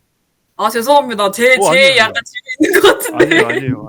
아, 정말 아닙니다. NFT 너무 관심이 많아가지고. 네, 진짜 저는 개인적으로 너무 중요한 파트라고 생각을 해서 특히 네, 블록체인은 누구 관심 없는 사람도 배우면 굉장히 유용할 만한 주제라고 그쵸. 생각합니다. 그럼 저희 1번도 얘기한 것 같은데 2번? 2번, 3번?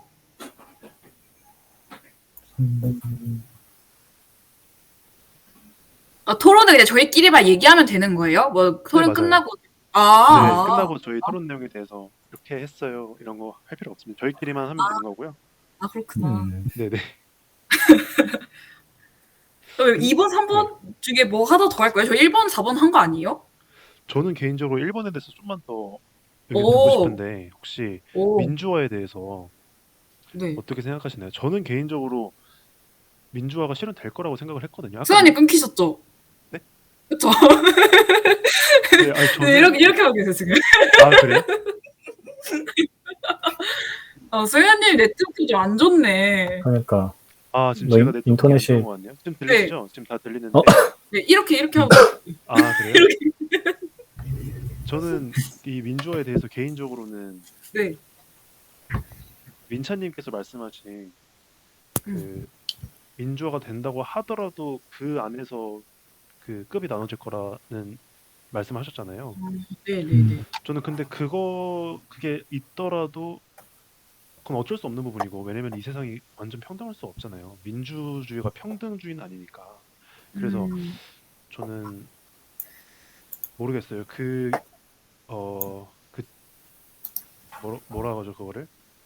계층별 차이가 너무나도 심화되지 않는다면은 저는 민주화를 실현할 수 있는 도구라고 보고 있는데 혹시 다른 의견 있으시면은 말씀해 주시죠.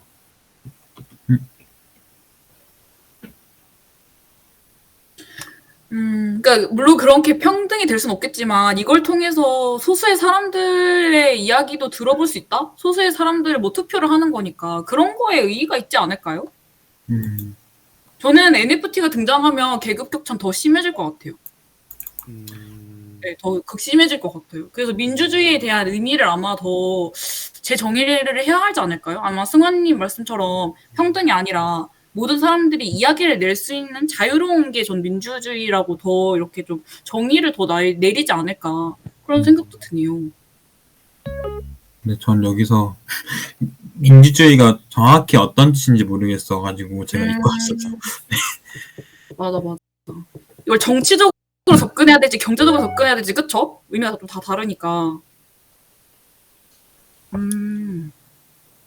탈중앙화 자체를 민주주의로 보고 있는 것 같은데 좀 그렇게 이해했습니다. 민주주의가 정확히 뜻이 뭐예요? 약간 이런 측면에 대해서 네. 네, 정의론적으로 해결을 해가지고 저는 네. 그래서 민주주의 정확한 뜻을 알면 해결이 되지 않을까 싶습니다. 그냥 네, 독재의 반대라고 생각하면 쉽지 않을까요? 사람들의 의견을 합리적으로 반영해서 네, 정치하는 형태를 민주주의라고 하지 않나요? 저는 그렇게 이해를 하고 있는데 주권이 국민한테 있는 게 민주주의라고 네, 구글이 얘기해 주네요. 정답인 것 같네요. 구글이 정답이잖아요. 저는 어떻게 생각하냐면은 네. 어떻게 보면은 이제 첫 번째로 그 블록체인 아까 칸슬님께서 말씀하신 것처럼 그 모두가 적는 그런 건데 이게 그렇게 되면은 나는 다르게 생각하는데 이게 맞다 그러면 사실 이게 제대로 된 정치 저는 다르다고 생각이 드는데 다른 사람들이 다 옳다 해가지고 다 옳다 그러면은 이건 좀 잘못된 게 아닌가 생각이 들었어가지고 저도 완전 공감해요. 그런 생각이 들었었어요.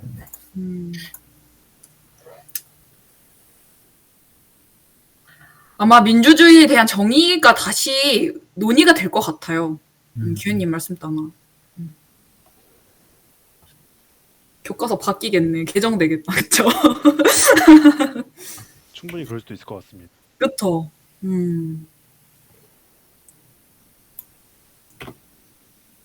그러면 저 같은 경우에는 네. 지금 정치적인 얘기를 주로 하셨는데 경제적인 그 조직이나 구조에 대해서는 웹 3.0이 기존의 구조와는 크게 다른 점이 많이 있을 거라고 저는 생각을 해요. 경제적인 면에서는. 네. 그래서 탈중앙화라는 거를 저는 이제 정보가 평등하게 구성원들에게 다 알려져 있다 이렇게 저는 이제 경제적인 의미에서 생각을 해요. 예를 들면은 지금 같은 경우에는 제 계좌번호, 제 계좌에 있는 잔액, 뭐 거래 내역 이런 거를 제가 거래하는 은행이 다 독점을 하고 있죠. 그리고 상품에 대한 정보도 은행이 다 독점하고 있고, 우리가 상품을 가입할 때는 뭐 금리나 뭐 만기 예상 뭐 지급 금액, 뭐 세금 뭐 이 정도만 알려주고 이 금융 상품이 어떻게 만들어졌고 이런 거에 대해서는 사실은 그 정보는 금융기관만 알고 있거든요. 우리가 소비자인데도 알려달라고 하면 그때서 알려주지만 별로 친절하지 않아요. 그리고 본인들도 잘 몰라요, 솔직히. 네, 그렇기 때문에 탈중앙화가 된다는 게 이제 블록체인이 경제적인 면에서는 아까 말씀드린 대로 기본적으로 거래 장부를 모두가 동일하게 공유를 하고 있는 그 구조를 이제 기반으로 그 신뢰를 보장하는 시스템이 블록체인이기 때문에 그런 점에서는 이제 금융이나 어떤 경제적인 면에서는 예전에는 한 기관이나 한 이제 개인이 독점하고 있던 그런 정보들, 금융이나 경제에 관한 어떤 거래 정보들 이런 것들을 이제 그 조직에 있는 구성원들에게 모두 다 분산을 시켜준다면은 이제 뭐 예를 들면은 갑자기 뭐 근거 없이 대출 금리를 올린다던가 이런 일이 이제 좀 어려워지지 않을까. 그쵸. 네, 그런 면에서는 기존의 구조와는 좀 큰 변혁이 일어날 수도 있다라고 저는 생각을 합니다. 네. 그렇군요. 네. 한 분씩 다 의견을 말씀해 주셔서 너무 유익한 시간이었습니다. 사실 좀 더 하면 좋은데 네. 시간이 부족하네요. 저희 오늘 한 9시 15분까지 해야 될 것 같습니다. 네. 저희 그러면은 35분까지 쉬고 35분에 2교시 시작하도록 하겠습니다. 네. 수고하셨습니다. 수고 많으셨습니다. 네, 여러분 2교시를 시작하도록 하겠습니다.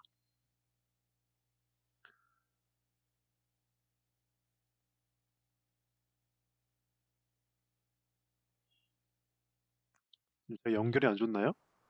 네. 데이터 사이언스 팀 발표는 규현님이 혼자 하시나요? 아니면 나눠서 하시나요? 저희 나눠서 진행할 것 같습니다. 아, 그러면 규현님이랑 네. 세 분이서 나눠서 하시는 거죠? 네네. 네, 알겠습니다. 그러면은 음, 준비해 주세요. 이거 화면 잠깐만요. 처음 해보는 거여가지고. 맨 밑에 그 모니터 모양 누르시면 됩니다. 잠시만요.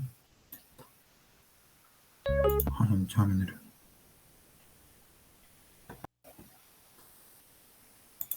네, 혹시 잘 보이시나요?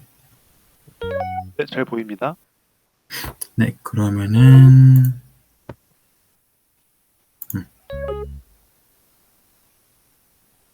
네, 그러면 주호님 시작해주면 감사하겠습니다.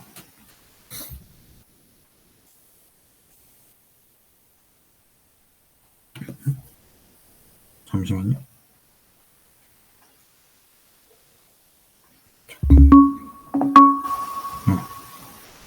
혹시 시작해도 괜찮을까요, 주호님?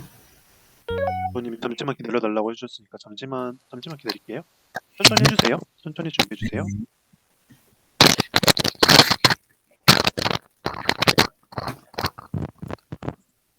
발표 시간이 한 10분에서 12분 정도 될까요?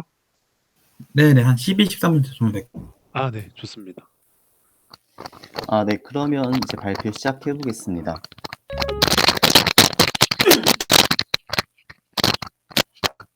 일단 이번 발표에서는 데이터 사이언스 소개와 그다음에 그 전망, 그다음에 뭐 사례 같은 거를 이야기 드린다고 말씀드렸었는데요. 일단 제가 소개를 맡아서 소개 부분을 발표해 보겠습니다.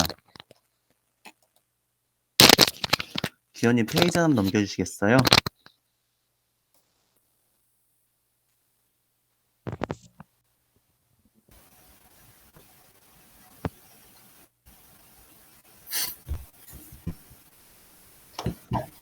기현님 페이지가 안 보이는데 확인 한 번만 좀 해주세요. 네, 나옵니다. 네, 알겠습니다. 시작해도 괜찮을까요? 네, 다음 페이지 넘겨주시겠어요? 일단 저번에도 한번 말씀드렸듯이 데이터 사이언스는 비정형, 정형 데이터를 포함한 다양한 데이터를 원하는 목적에 맞게 데이터로 강화하는 기술입니다. 페이지 넘겨주시겠어요? 네. 아까 정형 데이터, 비정형 데이터에서 말씀드렸는데요. 그러니까 정형 데이터는 소위 좀 잘 정제된 생수, 그다음에 비정형 데이터는 호수라고 말들을 많이 합니다. 기존에는 이렇게 이제 잘 다듬어진 정형 데이터만 가지고 분석을 했었습니다. 그때는 이제 워낙 데이터가 또 정리가 되어 있는 거고, 그러다 보니까 또 한정적이고, 그래서 또 현황을 분석하기가 어려웠는데요. 21세기에는 기술이 발달하면서 비정형 데이터, 다듬어지지 않은 데이터를 인공지능과 이제 AI 분석 기술을 활용해서 그런 데이터 사이언스 기술을 활용해서 이제 많은 분야에서 활용을 하게 되면서 데이터 사이언스가 좀 더 많이 발달하고 이야기가 많이 되고 있는 것 같습니다. 그냥 간단히 더 말씀드리면 앞에 보이시는 것은 제가 이제 가상의 고객들이 마트에서 구매한 거를 이제 내역화한 겁니다. 이제 이게 비정형 데이터고요. 아래에 있는 것들은 이제 아래에 있는 글씨는 제가 이 데이터를 보고 이제 구매 패턴을 통해서 고객을 특정화해서 예측해 본 것입니다. 근데 저는 이제 데이터가 워낙 적었기 때문에 이런 비정형 데이터를 가지고도 고객의 특성을 예측할 수 있었는데요. 실제로 이제 그런 마트라든지 그런 데이터 활용하는 곳에서는 저같이 이제 이렇게 뭐 한 분의 것만 분석하는 게 아니라 수백, 수천, 수만 명의 이제 고객들의 데이터를 분석하고 패턴을 또 이제 형상화를 했잖아요. 근데 그거를 일일이 하나씩 다 분석할 수 없으니까 이러한 거를 할 때 이제 그러니까 알고리즘과 뭐 그런 이제 인공지능을 활용해서 데이터 사이언스를 활용해서 고객들의 특정하고 소비 패턴을 이제 활용할 수 있습니다. 그래서 이러한 부분에서 쓰인다고 이제 간단하게 말씀드린 거였고, 다음 발표자이신 규현님께서 좀 더 세부적으로 말씀드릴 것 같습니다. 그리고 마지막으로 제 발표에서 마지막으로 데이터 사이언스의 프로세스에 대해서도 한번 말씀드렸으면 하는데요. 일단 데이터 사이언스는 이제 그 목적을 정한 뒤 목적이 맞을 거로 예상되는 데이터를 수집하고 골라냅니다. 그리고 데이터 분석을 해보고 경향이나 그런 것들을 이제 1차 가공을 합니다. 그 다음에 나온 결과를 바탕으로 그래프와 같이 도식화를 하고 다섯 번째 마지막으로 이제 해당 결과를 시각화하고 공유합니다.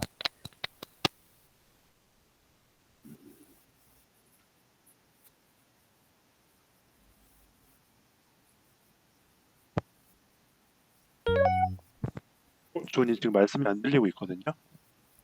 아, 지금 안 들리시나요? 지금 다시 들리고 있습니다. 아, 네. 죄송합니다. 일단은 마지막 페이지 좀 다시 한번 말씀드리겠습니다. 목적을 정하고 목적에 맞을 것으로 예상된 데이터를 수집하고 골라냅니다. 그리고 데이터 분석을 해보고 경향이나 이제 그런 거를 1차 가공을 합니다. 그리고 나온 것을 바탕으로 그래프를 만들고 해당 결과를 시각화하고 공유하는 건데, 저희가 이제 두 번째 발표 때 실제 창업을 한다고 생각을 해보고 이제 이렇게 데이터 사이언스를 활용해 보기로 했다고 말씀드렸는데, 그래서 저희도 이런 프로세스로 이제 준비를 해서 진행을 할 거여서 한번 미리 말씀드려 봅니다. 네, 저는 발표 여기까지, 규현님이 뒤에부터 진행해 주시겠습니다. 발표 시작하겠습니다. 네, 그러면은 이제 데이터 사이언스 이론이 이렇게 실생활에 어떻게 쓰이는지 혹시 어떻게 쓰일까요? 네, 그래서 데이터 사이언스의 실제 활용 사례에 대해서 알아봤는데요. 저희는 이번에 조사를 할 때 기존 미국의 펀과 같이 이런 기존에 잘 알려져 있던 기업이 아닌 순수 한국의 스타트업 중에서 선정해 본 활용 사례니까 이 점 유의해 주셨으면 감사하겠습니다.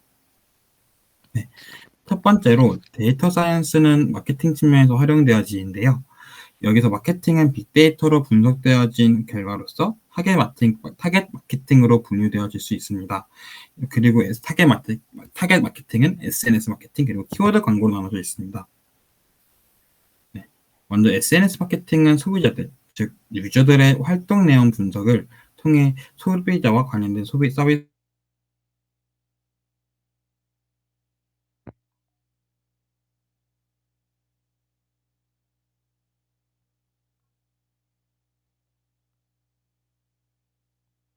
키워드 수집 및 분석을 하면서 광고를 할 수 있는 방식입니다. 활용 사례로 포털들의 텍스트 데이터를 수집해서 분석할 수 있도록 도와주는 바이브 컴퍼니의 썸트렌드란 서비스 스타트업이 있고, 두 번째로 이제 데이터 마케팅 코리아란 서비스가 있습니다. 네.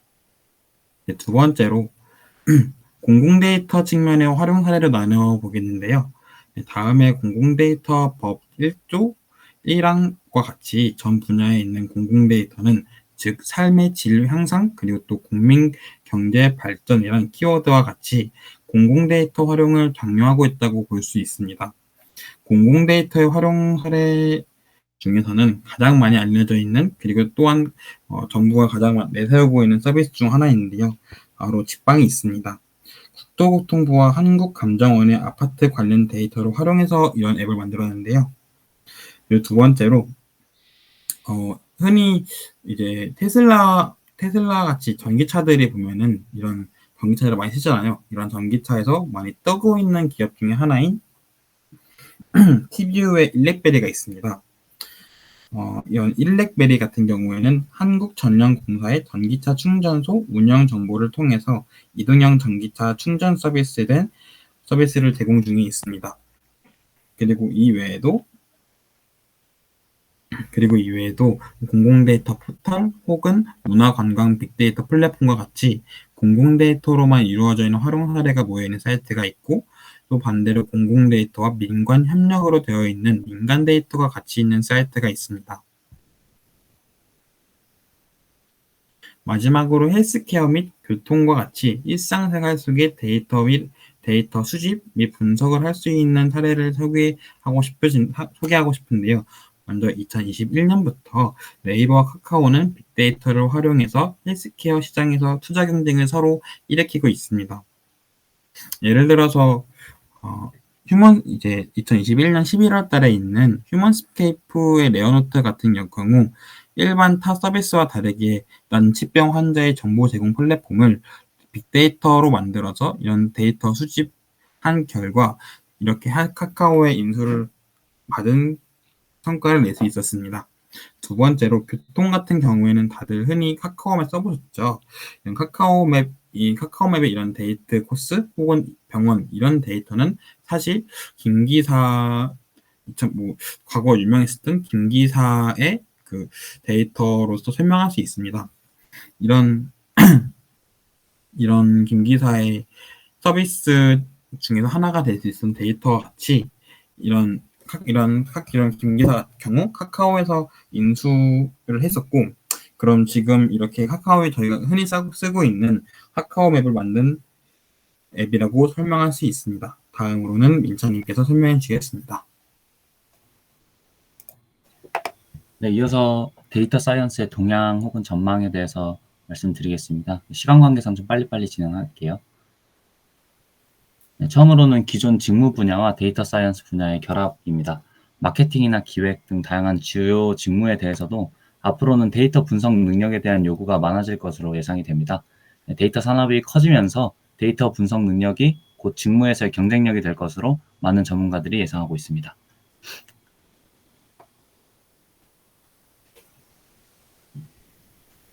님 PPT 넘겨주시겠어요? 네.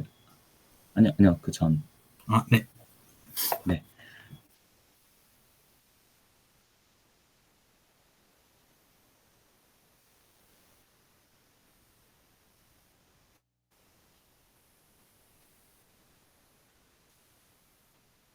들이 자동화가 된다면 사람들은 좀 더 창의적이고 생산적인 문제 해결에 집중을 할 수 있게 되어서 업무의 효율화가 증진되는 방향으로서 역할을 할 수 있을 것 같습니다. 하지만 추후에 이러한 솔루션 산업들이 좀 대중화가 되었을 때 데이터량이 점점 증가함에 따라서 솔루션 이용에 대한 비용이 증가하게 되는 문제가 발생할 수도 있습니다. 네, 이처럼 데이터 분야에 대한 수요가 좀 활발해지면서 연구도 함께 활발해지고 있는데요. 예를 들어 아마존에서 세이그메이커라는 서비스를 제공을 하는데요. 이는 머신러닝 학습부터 최적화, 배포, API 생산 단계까지 자동화 프로세스를 제공하는 것입니다. 이런 서비스를 통해서 개발 경험이 아예 없더라도 자신이 만든 모델들을 서비스에 반영하는 과정을 좀 손쉽게 자동화 처리를 해줍니다. 또한 밑에 라벨링 작업을 도와주는 것도 있는데, 사실 라벨링이라 함은 뭐 강아지와 고양이 사진을 AI가 분류한다고 했을 때 그 분류를 하려면 애초에 수천 수만 장의 데이터가 필요합니다. 이러한 수만 장의 데이터에 얘는 고양이다, 얘는 강아지다를 직접 라벨링을 해주는 건 인간이 직접 했었거든요. 이러한 단순 반복 작업을 서비스 툴로 한 번에 해결할 수 있는 그런 서비스를 만들게 되었고, 결국 이것 또한 업무의 효율성을 높이는 방향으로 진행하고 있습니다. 다만 갈수록 데이터 역량 양극화가 심화될 수도 있다는 전망도 있습니다. 위에서 설명했듯이 데이터 분석 서비스나 툴들이 상용화되고 점점 보편화되면서 기본 수준의 데이터 분석이 점점 자동화가 되고 간편화가 되고 있습니다. 결국 공장에서의 인력이 AI로 대체되는 것처럼 데이터 산업에서도 일정 수준에 대한 분석까지는 AI가 대체하게 될 가능성이 존재합니다. 이러한 예로 아마존이나 마이크로소프트 등에서도 분석 툴을 사용하는 사람들에 대한 타겟층을 일반인까지 확장하는 그런 양상을 보이고 있습니다. 하지만 이런 솔루션들도 기술적인 한계가 존재합니다. PPT에서 보시다시피 분야별로 자동화에 대한 가능성이 모두 다른데요. 오른쪽 위로 갈수록 자동화 가능성이 높은 분야이고요. 왼쪽 아래로 갈수록 자동화 가능성이 낮은 분야로 파악하고 있습니다. 그래서 자동화 가능성이 낮은 분야에 대해서 솔루션을 직접 만든다면 굉장한 부자가 될 수 있겠죠. 네, 한국에서는 또 데이터 3법이 데이터 산업에 대한 한국의 성장을 억제하고 있다는 관점도 있습니다. 따라서 이 데이터 3법에 대한 개정안이 계속해서 발의되고 있지만 아직까지는 반영이 되지 않은 걸로 알고 있고요. 이번에 정권이 교체됨에 따라서 당선인의 공약에 따라서 규제가 좀 완화될 가능성이 있겠다 싶은 시각도 있어서 현재 이 규제에 대한 귀추가 주목되고 있습니다. 네, 이번부터는 다른 산업 분야에서의 데이터 활용성에 대해서 말씀드리겠습니다. 좀 메타버스, 클라우드, 블록체인 관점에서 소개를 할 거고요. 먼저 메타버스인데요. 사실 메타버스라는 것 자체가 데이터를 기반으로 한 가상 세계이기 때문에 데이터 관리나 통계 분석에 대한 능력이 필요하다는 것은 사실 어불성설인 것 같고요. 또한 메타버스를 통해서 방대한 양의 개인 데이터를 수집하고 이렇게 수집된 데이터를 바탕으로 메타버스 세계를 다시 보완하는 이런 선순환적인 기능이 될 것으로 보여지고 있습니다. 다음으로는 클라우드입니다. 정보의 저장과 공유에 대한 어떤 수요가 커지면서 클라우드의 영향력이 또 증가하고 있습니다. 클라우드를 통해 데이터를 관리하는 기업들이 점점 늘어나다 보니까 데이터 분석 역량이나 시스템적인 부분에 대해서 클라우드와 데이터의 관련성이 점점 중요해지고 있습니다. 네, 마지막으로 블록체인입니다. 블록체인은 앞서 발표에서 말씀했듯이 데이터를 분산 저장할 수 있는 기술인데요. 일본의 은행들이 블록체인 기반 네트워크인 리플과 제휴하는 등의 블록체인의 기술들을 활용해서 데이터를 저장하고 관리하는 그런 기업들이 또 많아지고 있습니다. 블록체인을 통해서 데이터를 저장하게 되면 안전성도 보장되고 블록체인 체인 특성상 구조화가 가능해서 위조도 불가능하고 가치가 보장된다는 큰 장점이 있습니다. 따라서 요즘 굉장히 핫한 블록체인이 데이터와도 굉장히 밀접한 관련이 있고 관련 개발도 활발히 이루어지고 있으니까 흥미가 있으시면 많이 찾아보시면 좋을 것 같습니다. 네, 이렇게 해서 저희 데이터 사이언스 팀의 발표를 마치도록 하겠습니다. 주셔서 감사합니다. 그리고 이제 다가오는 4가지 토론 주제를 가져와 봤습니다. 감사합니다. 네, 감사합니다. 저희 이번 2교시에는 Q&A를 토론이랑 같이 할게요. 저희가 보면은 토론 조별로, 각 조별로 데이터 사이언스 팀원분들이 한 분씩 다 들어가 계세요. 그래서 토론하다가 궁금한 점 있으시면은 각 팀원분들에게 물어봐 주시면 될 것 같습니다. 너무 좋은 발표 해주시느라 고생 많으셨고요. 오늘은 9시 20분에 마치는 걸로 하겠습니다. 그리고 9시 15분까지 토론을 해주시고 다시 이 잔디밭으로 모여주시면 될 것 같습니다. 아까처럼 똑같은 조로 똑같은 위치로 다시 가서 토론해 주시면 될 것 같습니다.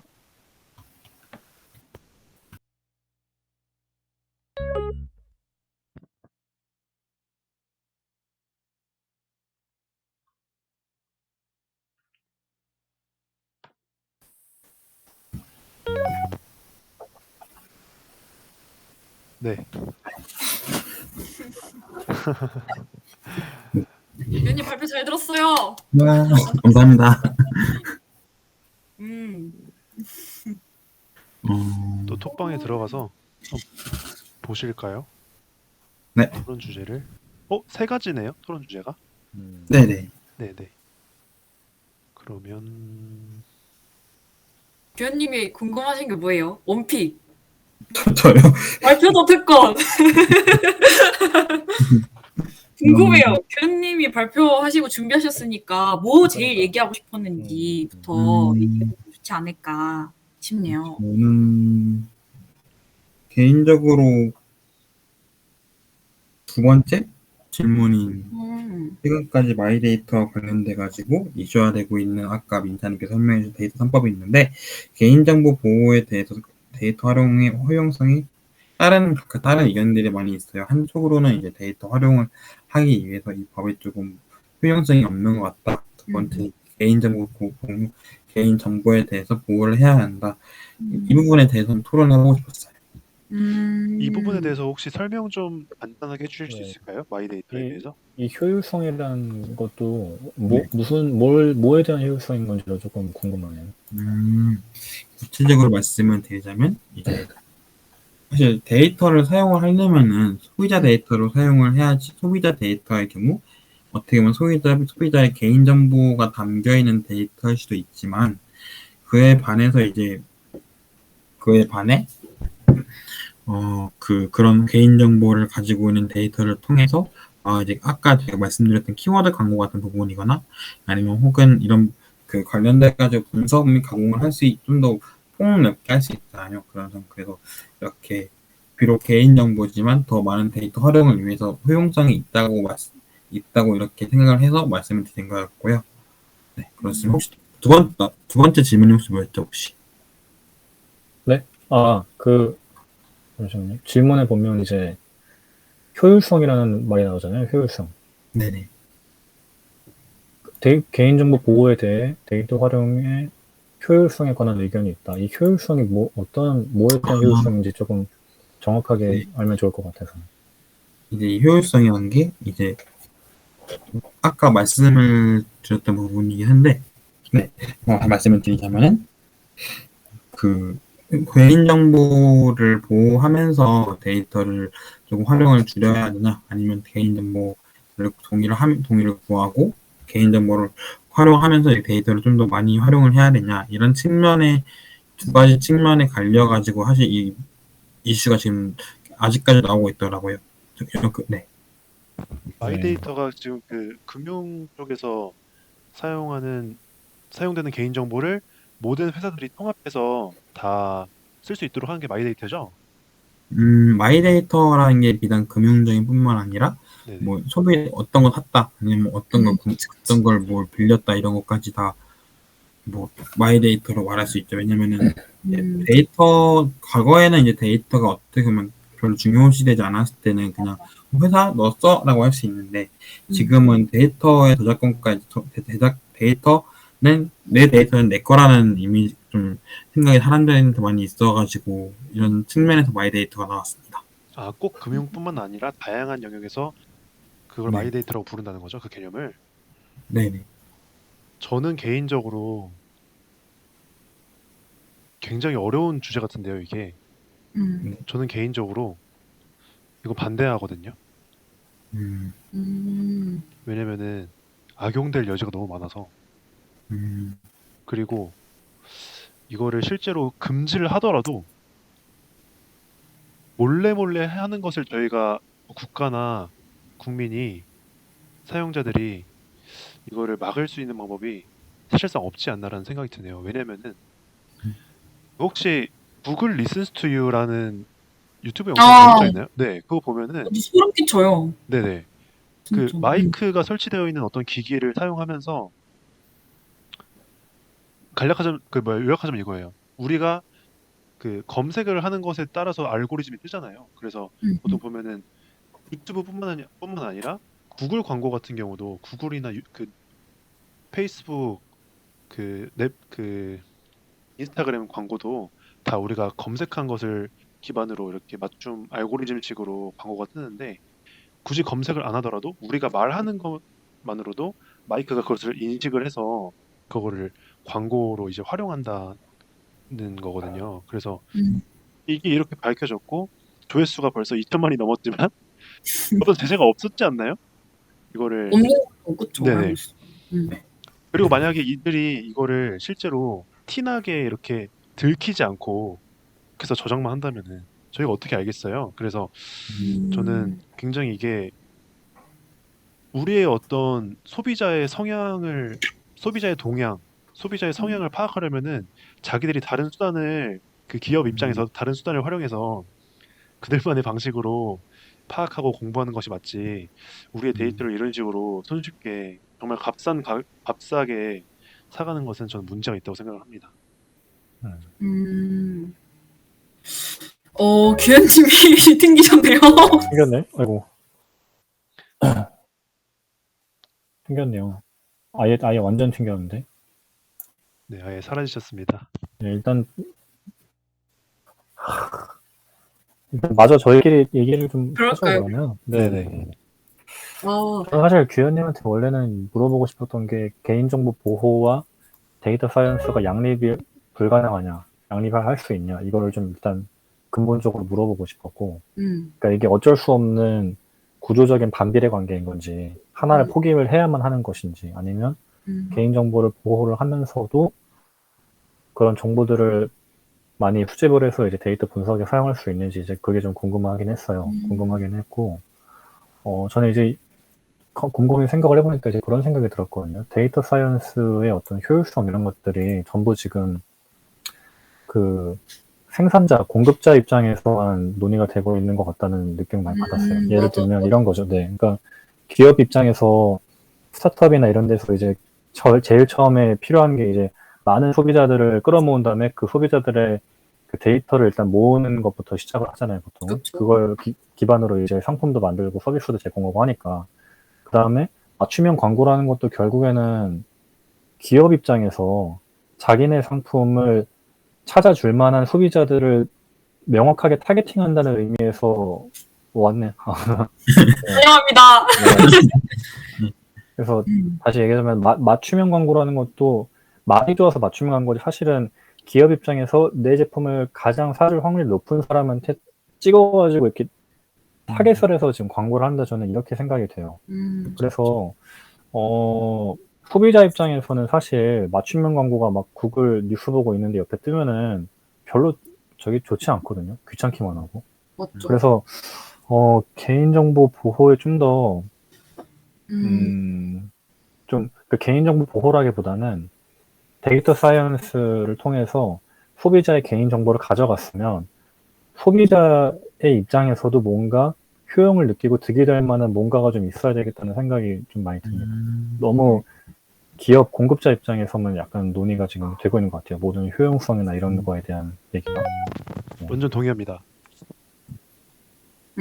그래가지고 교수님한테 아까 나가셨을 때 아, 맞아. 그 데이터 사이언스랑 그 개인정보 보호가 양립할 수 없는 건지 이제 물어보고 싶다 이렇게 얘기하셨거든요. 어쩔 수 없이 하나를 포기를 해야 되는 건가? 해야 되는 건가?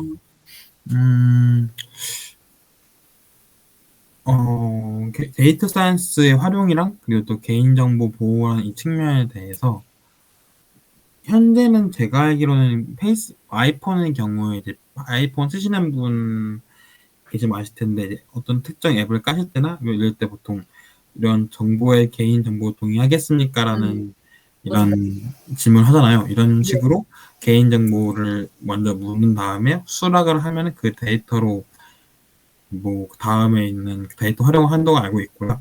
나머지 부분 같은 경우에는 그 아직까지는 현업 마케팅적인 측면에서는 현용이 못 되고 있다고 알고 있어요. 그래서 관련해가지고 이런 기존에 소비자 데이터를 활용하고 있던 관련 퍼포먼스 마케팅이라거나 이런 측면에 대해서 사람들이 죽었다라는 말을 쓸 정도로, 그래서 그럴 정도로 활용이 되지 않고 있다고 저는 알고 있어요. 네. 죄송한데 뭐 어떤 게 활용되지 않고 있다고 말씀하시고? 그 데이터 사이언스랑 또 개인정보 보호랑 이거 두 가지의 두 반대 방향이 절충안은 아직까지 없다고 말씀을 드리는 거예요. 저 아직은 없다. 네. 말이 너무 많아서 죄송한데요.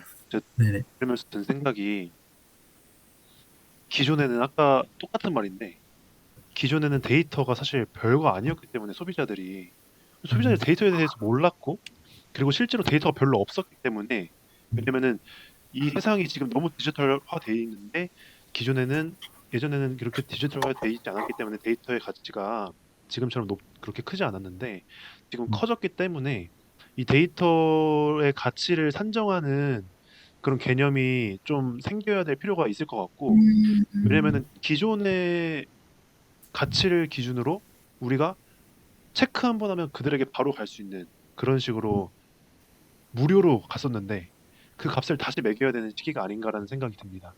왜냐면은 그들은 더 중요해진 이 데이터를 여전히 똑같이 값싸게 쓰고 있기 때문에, 한슬님 말처럼 사용자보다는 공급자 위주로 너무나도 이게 게임이 안 되는 상황인 것 같습니다. 그래서 저는 이 부분이 모르겠어요. 이거를 규제로 해결해야 될지는 모르겠는데, 어쨌든 이거를 해결해야 될 방법이 필요하다고 봅니다. 저는 전 세계적으로. 네. 우리나라만 그래서 쿠팡이나 아마존 같이 판매하는 곳이 그 소비자 구매 내역이 아예 그냥 그들의 정보로 트래픽으로 가는 거니까 상장 가치가 높은 게 아닌가요? 아무리 지금 적자를 낸다 그래도?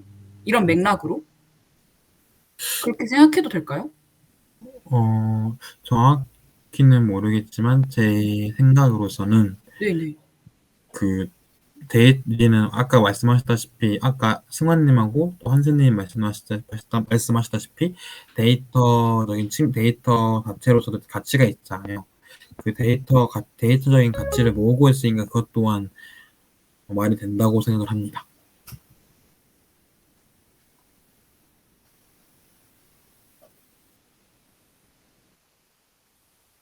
맞아. 그런 것조차도 구매 내역조차도 그쵸? 원래 네네. 데이터였긴 했지만 이제 사람들이 이거에 대해서 인지를 하기 시작한 거죠. 그쵸? 네. 근데 저 아까 말했던 거에 대해서 혹시 어떻게 생각하세요? 새롭게 값을 매겨야 될 시대가 도래했다. 그래서 그 값을 좀 매겨야 되고 새로운 개념이 좀 등장을 해야 된다. 어떻게 생각하세요? 이게 지금 논의가 밖에서 이루어지고 있는지 모르겠는데 이 절충안을 제시할 수 있는 이 문제를 해결할 수 있는 스타트업이 등장한다면은 돈을 많이 벌 수 있지 않을까요? 뭐 블록체인으로라든지 아니면 어떤 좀 보장할 수 있는 방법으로 어떠신가요? 굉장히 뭐랄까 도발적이라고 할까요? 도전적인 생각이라고. 그러니까 이론적으로는 저도 어느 정도 그 의미를 알겠는데 그런 보통 이제 데이터 가지고 얘기를 많이 하는 데가 소프트웨어를 개발해서 공급하는 스타트업들이 보통 이제 이런 얘기를 많이 한단 말이죠. 그러면은 이런 소프트웨어 스타트업들은 비즈니스 모델 자체가 초기 비즈니스 모델 자체가 우리가 데이터를 얻는 대가로 너네들이 쓰고 싶은 앱을 만들어줄게. 그게 비즈니스 모델이에요. 그쵸? 걔네는 이미 수고를 하고 있는 거죠. 나름대로 자기네 입장에서는. 나는 이미 뭐 무신사도 만들어서 너네 쇼핑 편하게 할 수 있게 해주잖아. 그러니까 너네 구매 내역 정도는 내가 가져갈 수 있는 거 아니야? 이렇게 이미 아마 생각을 하고 있을 거예요. 그쵸? 근데 거기다가 내 데이터 가져가니까 돈까지 내라고 하면은 이거를 과연 기업 입장에서는 말도 안 된다라고 아마 생각을 하지 않을까. 저는 이제 그렇게는 생각을 합니다. 아, 그럼 여기서 이제 소비자의 권리가 좀 더 확장되지 않을까요? 근데 여기서 좀 되게 재밌는 사실이 뭐냐면은 네. 이제 카드 데이터 같은 거 있잖아요. 어떻게 보면 마이 데이터 중에서 큰 데이터 네네. 네네.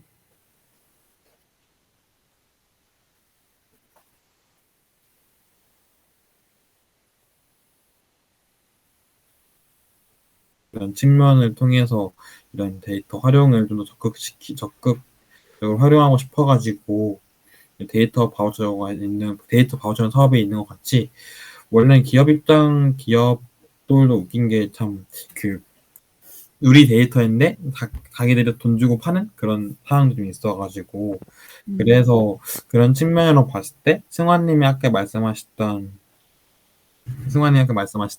이제 그 데이터 새로운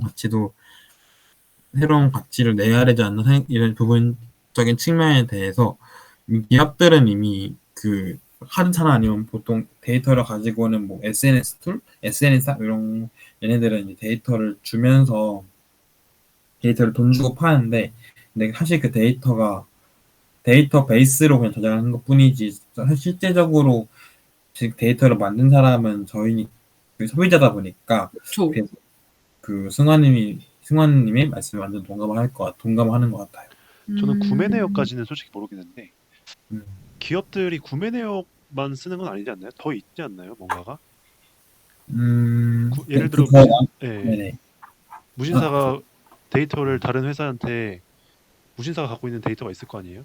그럼 그 네. 데이터를 뭐 카드 회사나 아니면 다른 기업들한테 팔 때 구매 네. 내역 말고 또 있지 않을까요? 그런 게?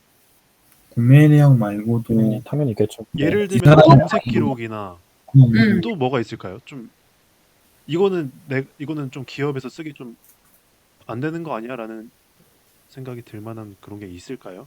구매 내역 말고 검색 기록 또 뭐가 있을까요? 아니면은 이제 요즘 다 GPS 쓰잖아요. GPS 가지고 이 사람이 어디 갔을 때 이런 것까지 그건 진짜 값을 매겨야죠. 그거는. 그래서 저희 그거 다운받을 때 앱이 추적 허용하는지 안 하는지 그거 하잖아요. 네네. 네. 그렇죠. 실제로 네. 약간 저도 주식 하시는 분한테 들었던 건데 네. 이제 막 미국의 주식이 올랐나 내렸나, 코로나 때 주식이 올라갔나 내려갔나 이런 거를 한 스마트폰이 어디까지 어떻게 움직였나 이런 데이터를 가지고 이걸 가지고 주식을 예측했다 그래요. 이런 거 같이 우리 애가 어디를 갔다 이거까지 데이터가 되는 거예요 지금. 와, 대박이다. 어떻게 보면 와. 머리 좋은 사람은 이미 이 데이터를 활용할 수 있는 방법을 생각해서 이미 어떤 서비스를 시작한 다음에 자기가 데이터를 먼저 수집해서 그 필요한 와, 데이터만 딱 수집한 다음에 이미 이렇게 진짜. 돈을 번 사람들도 많겠네요. 이미 있을 것 같은데요? 저희가 몰라서 그렇지? 많죠. 그렇죠. 네, 많죠. 예를 들어서 뭐 아까 말씀드렸던 레어노트 같은 경우에는 좀 아마 이제 뭐 환자들의 데이터를 수집을 해가지고 이제 휴먼스케이프 이제 그거 가지고 성장을 한 다음에 카카오한테 인수를 다 엑시트한 것처럼, 아니면 김 기사가 사람들이 어떤 데이터를 가지고 이 데이터 코스나 이런 것 또한 사실 김 기사가 아니라 소비자가 만들었던 데이터잖아요. 이런 것처럼 이제 기업들도 그 소비자를 그 데이터를 크고 먹고 자라서 성장을 했다고 말할 수 있을 것 같아요. 지금 자체로서. 갈수록 뭐 데이터 과학처나 아니면 뭐 데이터 지원 사업이 많아지고 있으니까, 특히 요즘 DNA라고 그 데이터를 아예 정부에서 강조하다 보니까 그래서 일이 많이 일어날 것 같아요. 이게 데이터의 범위가 너무 다양하잖아요. 그래서 아까 한슬님이 말씀해주신 구매 내역까지 솔직히 저는 개인적으로는 구매 내역을 기업이 저희 구매 내역을 쓰는 거는 저는 별로 불편하진 않거든요. 근데 위치를 공유하는 건 굉장히 불편하거든요. 그래서 이게 근데 지금 전 세계적으로 이런 논의가 진행됐는지 아니면은 뭐 법안이 추진이 되고 있는지 모르겠어서 소비자를 보호해줄 수 있을 만한 쓰는 건 좋은데 우리도 어떤 이득이 있어야 되잖아요. 그래서 이런 개념이 필요한지 안 필요한지 좀 개인적으로 이 부분은 다른 토론조 분들이랑도 얘기해보면 좋을 것 같아서, 아니면 데이터 사이언스 팀에서 더 조사를 해주셔서 알려주시면 더 좋을 것 같습니다. 저도 처음 생각해보는 부분이어가지고 흥미로운 것 같아요. 왜냐면은 요새 뮤직하우라고 음악 저작권도 막 주고 팔잖아요. 네네네. 그래서 가치가 있는 것들은 다 주고 파는 시대인데 데이터는 왜 안 되지라는 생각이 들어서요. 왜냐면 세상은 너무나도 다 디지털화된 세상인데 아마존 오지 빼고는 다 데이터가 있지 않을까 싶어서요. 인정. 와, 근데 승환님 말처럼 데이터를 사고 팔 수 있는 세대가 되면 이커머스 기업이 엄청 유리할 것 같은데요? 구매 내역 자체, 그쵸? 데이터를 아예 수집할 수 있는 거니까. 이커머스 플랫폼을 만들어야겠네. 기현님 뭐라고요? 아니요, 그래서 뭐 아까는 뭐 어디 갔다고 말도 했지만 실제로 이거 가지고 SNS 저희 타그다 뭐 댓글하나 친 것까지도 데이터가 해당이다 보니까. 그쵸. 안 그래도 그걸 여쭤보려 했어요. SNS 업로드한 피드나 그 해시태그 자체도 데이터가 되는지. 다 데이터 되죠. 와, 대박. 네, 그렇습니다. 그렇군요. 그러면 학교에서도 공공 데이터 막 경진대 이런 거 많이 하잖아요. 네. 그런 이유는 공공 데이터는 더 많이 써야 돼서 그런 거예요? 더 활성화 시켜야 돼서? 이거는 제가 확실히 말할 수 있어요. 왜냐면 제가 관련해서 일을 했어가지고. 오! 확실한 정보다! 네. 이거는 네. 나라 자체에서 그 공공 데이터 활성화를 시키고 있어요. 그래서 막 진짜 막 디지털 뉴딜이라는 단어 혹시 들어보셨어요? 네네. 디지털 뉴딜, 네. 그 디지털 뉴딜이라는 정책 자체도 이제 정책 중에서 공공 데이터라는 이제 측면도 이제 새로 나타나는 만큼 나라에서 이제 공공 데이터에 대해서 많이 장려를 하고 있어요. 예를 들어서 스타트업인데 공공 데이터를 썼으면 이거에 대해 좀 더 가점을 붙인다는 등 맞아. 이런 부분적으로도 많이 활용이 되고 있고, 아니면 뭐 공공 데이터를 어떻게 비즈니스화 시킬 것인지 이런 부분들로서도 네. 많이 나라에 장려를 하고 있는데, 네. 예를 들어서 뭐 니아라나 니파라거나 이런 반면에 이제 아직까지 스타트업 대표님들이 어떻게 활용하는지 제대로 그 정도까지 파악하지 못하는 게 현재 상황이에요. 정말 죄송한데 공공 데이터를 활용하면은 가점을 주는 이유가 뭐라고 했죠? 그 장려를 하고 있으니까, 예를 들어서 어떻게 보면은 예를 들어서 이제 그 서비스 같은 이제 확실하진 않지만 서비스에 대해서 사업 계획서나 이런 부분을 쓰더라도 공공 데이터를 쓰거나 아니면 공공 데이터 써가지고 이런 인증을 받으면은 좀 더 가점이 있다고 저는 생각이 들어서 아까 그렇게 말씀을 드린 그러니까 거였어요. 왜 가점을 주는 거예요? 공공 데이터 그게 ESG 개념 아니에요? ESG 경영 개념? 잠시만요. 그러니까 질문, 공공 데이터를 활용하면 왜 가산점을 주느냐? 저의 네, 생각 맞습니다. ESG 경영에 관련돼서 그런 거 아니에요? 사회적으로 도움이 되는 거잖아요. 왜 도움이 되는 건가요?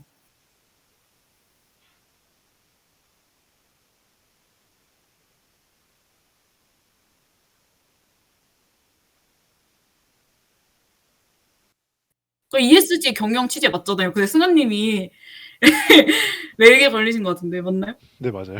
지금 어떻게 이 절묘한 순간에 그러니까 ESG 경영이 결국에는 사회적으로도 관련된 거를 많이 이렇게 장려하는 건데 네네. 공공 데이터가 뭐 병원이라든지 사회적인 관련된 정보예요, 정말. 네네. 그러니까 그런 사람들을 위한 서비스를 제공하는 거니까 당연히 정부 입장에서는 ESG 경영 취재도 맞으니까 가산점을 주겠죠. 공공 데이터를 활용하는 것 자체가 사회적으로 도움이 되는 경향이 그쵸. 있으니까 그렇다는 거죠. 그쵸. 이해했습니다. 맞나요? 라고 제가 그렇게 생각을 했어요. 기훈 씨 맞나요? 네. 맞기도 하고. 네네네. 네, 말씀하세요. 네, 말씀하세요. 말씀해 주세요. 아니요, 말씀하세요. 맞기도 하고 이거에 대해서 따로 공공 데이터에 사용했다고 이런 인증도 저희 사업단에서 했던 걸로 알고 있어요. 와, 이 데이터로, 와, 그렇구나. 저는 공공 데이터라고 하면 직방만 생각해가지고 아니에요. 공공 데이터를 사용하는데 왜 이 사람들한테 가점을 주지? 직방은 공공 데이터 사용하면서 굉장한 아니에요. 속된 말로 꿀을 빨고 있는 것 같은데 라고 생각이 들었거든요. 네. 아니야. 병원이나 이런 걸로 알고 있어요. 병원이나 맞아요. 네. 공공기관 막 이렇게. 그럼 직방도 가산점을 혹시 받은 건가요? 확실히 정부 쪽에서 되게 좀 긍정적인 이제 그런 거 받았겠죠? 다는 모르지만. 그렇구나. 와, 직방 머리 좋다. 와, 거기 기획자 누구지? 오. 네, 저희 이제 시간이 다 돼서 중앙 잔디로 바로 가겠습니다. 고생하셨습니다. 네.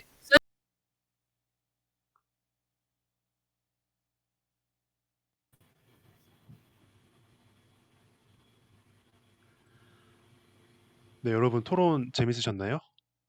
저희가 원래 30분 넘게 토론 시간을 가져가려고 했는데 앞으로는 Q&A를 토론 그 조 안에서 해결하는 것으로 하겠습니다.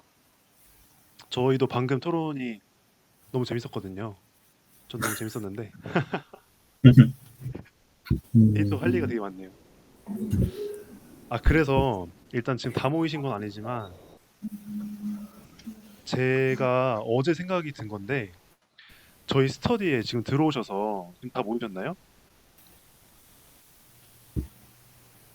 네, 다 모이셨네요. 저희 스터디에 오셔서 모르겠어요. 얼마나 이렇게 도움이 되시는지 혹은 이 활동이 재밌으신지 잘 모르겠습니다. 근데 제가 이 스터디를 하면서 이 스터디의 장점이라고 할 수 있는 부분은 방금 토론 때도 그렇지만 네트워킹이나 서로 저희가 일단 네트워킹이 되게 장점이라고 생각하고요.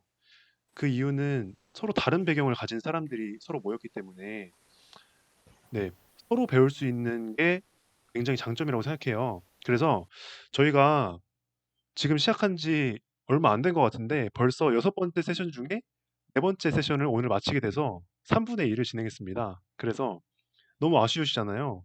저는 굉장히 아쉽거든요.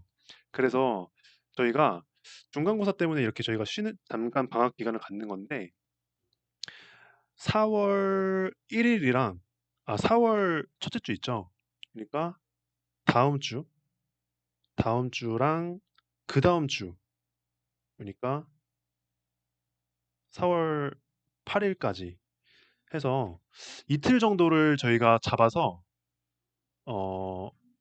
저는 일단은 목요일이나 금요일 정도 생각을 했는데 사람들이 많이 모일 수 있는 시간대로 잡아서 한번 대면 세션까지는 아니지만 이렇게 다 같이 모여서 식사도 하시고 토론 주제를 선정해서 좀 토론도 하고 의견도 나누고 하는 시간을 가졌으면 좋겠거든요. 토론이 아니더라도 뭐 진로면 진로라고 주제를 잡아서 네, 만나는 시간을 가졌으면 좋겠는데 이게 되게 지역이 다양하시잖아요. 그래서 서울 위주로 해서 서울 서쪽, 동쪽 이렇게 해서 그리고 날짜도 대신 시간대가 다 다르시니까 한 이틀 정도를 정해서 다 같이 만나면 어떨까? 절대 이거는 공식적인 게 아니니까 오시고 싶은 분들만 오시면 돼요. 그래서 저는 보통 목요일이나 금요일이 그래도 대체적으로 시간이 되시는 분들이 많으시더라고요. 아니면 월요일이나. 그래서 3월 31일, 그리고 4월 1일, 그리고 4월 7일, 8일 정도로 생각을 했는데 꼭 이 시간에 만날 필요 없고요. 많은 분들이 오실 수 있는 시간대에 만나면 돼요. 그래서 혹시 어떠세요? 하면은 오실 분은 밑에 보면은 모니터 옆에 스마일 모양 있죠? 거기서 손을 들어주세요. 나 이거 하면 오겠다. 3명 정도 지금 오는 걸로, 규현님은 물음표, 네, 5분, 6분, 7분, 네, 8분. 아, 이거 진짜 강제사항 아니고요. 진짜 이거를 좋다고 생각하시는 분들만 오시면 돼요. 그래서 지금 손 안 드신 분들도 계신데 그냥 생각해 보시고 좋을 것 같으면 오시면 될 것 같고요. 그러면 제가 다음 주랑 다다음 주 중으로 이틀에서 3일 정도 한번 그 투표나 어떤 그런 걸 통해서 잡아볼 테니까요. 지역이랑 날짜 선정을 해볼 테니까 저희 일단은 방학이지만 한번 대면으로 만나서 네트워킹하는 시간 갖도록 하겠습니다. 네.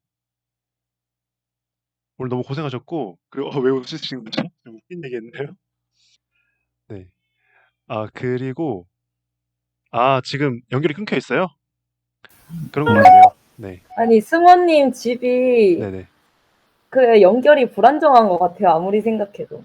근데 다른 이게 분들이 다 네네. 괜찮은데 승원님이 끊길 때가 네. 좀 많아요. 맞아요. 이게 사실 변명을 좀 하자면은 녹화를 하고 있어서 그럴 수도 있을 것 같아요. 제가 녹화를 하고 있는데 그게 좀 CPU를 많이 잡아먹어서 네. 네, 아무튼 그렇고요. 그리고 네, 그래서 그렇게 알고 계시면 좋을 것 같고, 그리고 저희 오늘 세션은 다 끝났는데 지금 바로 저희 인스타 업로드 관련해서 회의를 잠깐 진행하려고 해요. 그래서 팀장님들이랑 그리고 수진님이랑 이제 또 참여하고 싶으신 분들은 남으시면 되고 여기 그냥 그대로 남으시면 됩니다. 그리고 아닌 분들은 네, 오늘 수고 많으셨고 세션 잡는 거 다시 연락드릴 테니까 네, 좋은 밤 보내시길 바라겠습니다. 네, 인스타 관련해서 회의하실 분만 나오시면 되겠습니다. 고생하셨습니다.